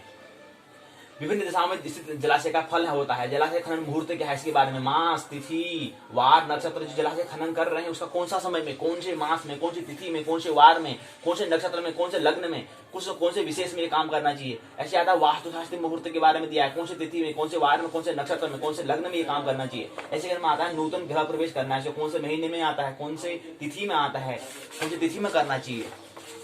और गृणादि गृह प्रवेश करना है, कोई जीर्ण घर हमने अच्छा बनाया तो उसमें कौन से महीने में प्रवेश करना है, कौन से वार में, कौन सी तिथि में, कौन से नक्षत्र में, कौन से विशेष में, ये सब बात है। अगला आता है नवदुर्ग प्रवेश, कौन से महीने, कौन सी तिथि, कौन से वार, कौन से नक्षत्र, कौन से लग्न में करना है, कौन से विशेष में करना है। अगला आता है गृह प्रवेश विचार करना है। गृह में प्रवेश 3 प्रकार से होता है, अपूर्व, सपूर्व, द्वंद्व पूर्व प्रवेश होता है, फिर यहाँ बात दी गई है। इसी क्रम में आता है देव प्रतिष्ठा मुहूर्त भी एक होता है, ये मुहूर्त के बारे में दिया गया है। इसी क्रम में अगला ये प्रक्रम यहाँ पर बात बताई गई है। इसी क्रम में अगला क्रम आता है यात्रा मुहूर्त विचार यहाँ पर दिया गया है, यानी कि यहाँ पर जो 26 यहाँ पर जो हम कह रहे हैं ये 27 यहाँ पर चरण हो जाएंगे, 27 चरण यहाँ पर हो जाएंगे। ख्याल रहे यहाँ पर कितने जाएंगे, 27 चरण हो जाएंगे, क्योंकि एक चरण और है यहाँ पर। जो चरण कौन सा था, वो चरण था हमारा देव प्रतिष्ठा मुहूर्त, देव को कैसे प्रतिष्ठा करनी चाहिए, घर बनाया वहां पर फिर प्रतिष्ठा के समय प्रतिष्ठा करनी चाहिए, उसके बारे में। यात्रा मुहूर्त, कहीं यात्रा करना जा रहा है तो कौन से तिथि में जाना है, इसके बारे में सब बात हमें ख्याल रखना है। कौन से चंद्रमा का विचार करना होता है, कौन सा महीना होता है, कौन सा महीने में यात्रा करनी चाहिए। योगिनी विचार, इसके बारे में यहाँ पर योगिनी वास चक्र यहाँ पर दिया है, राहु विचार के बारे में करना चाहिए। स्वार्थ सिद्ध सर्वार्थ सिद्ध योग यहाँ पर दिया गया है इसी क्रम में। फिर अमृत सिद्ध योग दिया है, भद्रा का विचार, भद्रा मास का विचार हमें, वार का विचार, भद्रा वास विचार हमें करना चाहिए। क्रय विक्रय का मुहूर्त भी होता है, कौन से समय में हमें कोई चीज लेनी चाहिए, कोई चीज बेचनी चाहिए, इसका भी एक समय होता है, इसका भी एक मुहूर्त होता है। समय मतलब मुहूर्त मतलब समय, एक कालखंड होता है। और आता है हल प्रहरण मुहूर्त, हल प्रभरण मुहूर्त आता है, बीज वपन मुहूर्त आता है, व्यापार आरंभ का भी मुहूर्त होता है। तो सारांश कुछ बातें यहाँ पर दी गई हैं, 5 यहाँ पर अंग होते हैं। मुहूर्त 5वें नंबर में आता है। मुहूर्त शब्द का मतलब होता है, मुह धातु होती है, उर्ट प्रत्यय लगता है, तो मुहूर्त शब्द का मतलब क्या बनता है, आविष्कार होता है, निर्माण होता है। फिर पहले शब्दावली मुहूर्त, मुह धातु में उर्ट प्रत्यय लगाकर मुहूर्त शब्द बना, जिसका होता है समय में ही, जिसका मतलब है समय में होना। लग्न लग्न लग्नम, इसके बाद यह भद्रा विष्णु नाम कर्ण भद्रा श्वास सिद्ध सभी प्रकार सिद्ध को देने वाला सर्वार्थ सिद्ध योग सर्वार्थ सिद्ध साधे गे शरणित में गे गौरी नारायणी नमोस्तुते। सर्वार्थ साध सिद्धि की, सर्वार्थ मतलब सभी सिद्धियों को पूर्ण करने वाले जो योग है, सर्वार्थ सिद्धि योग। जीर्ण द्वार, पुरानी चीजों को पुनर्निर्मित करके नूतन प्रदान करना वही जीर्ण द्वार कहलाता है।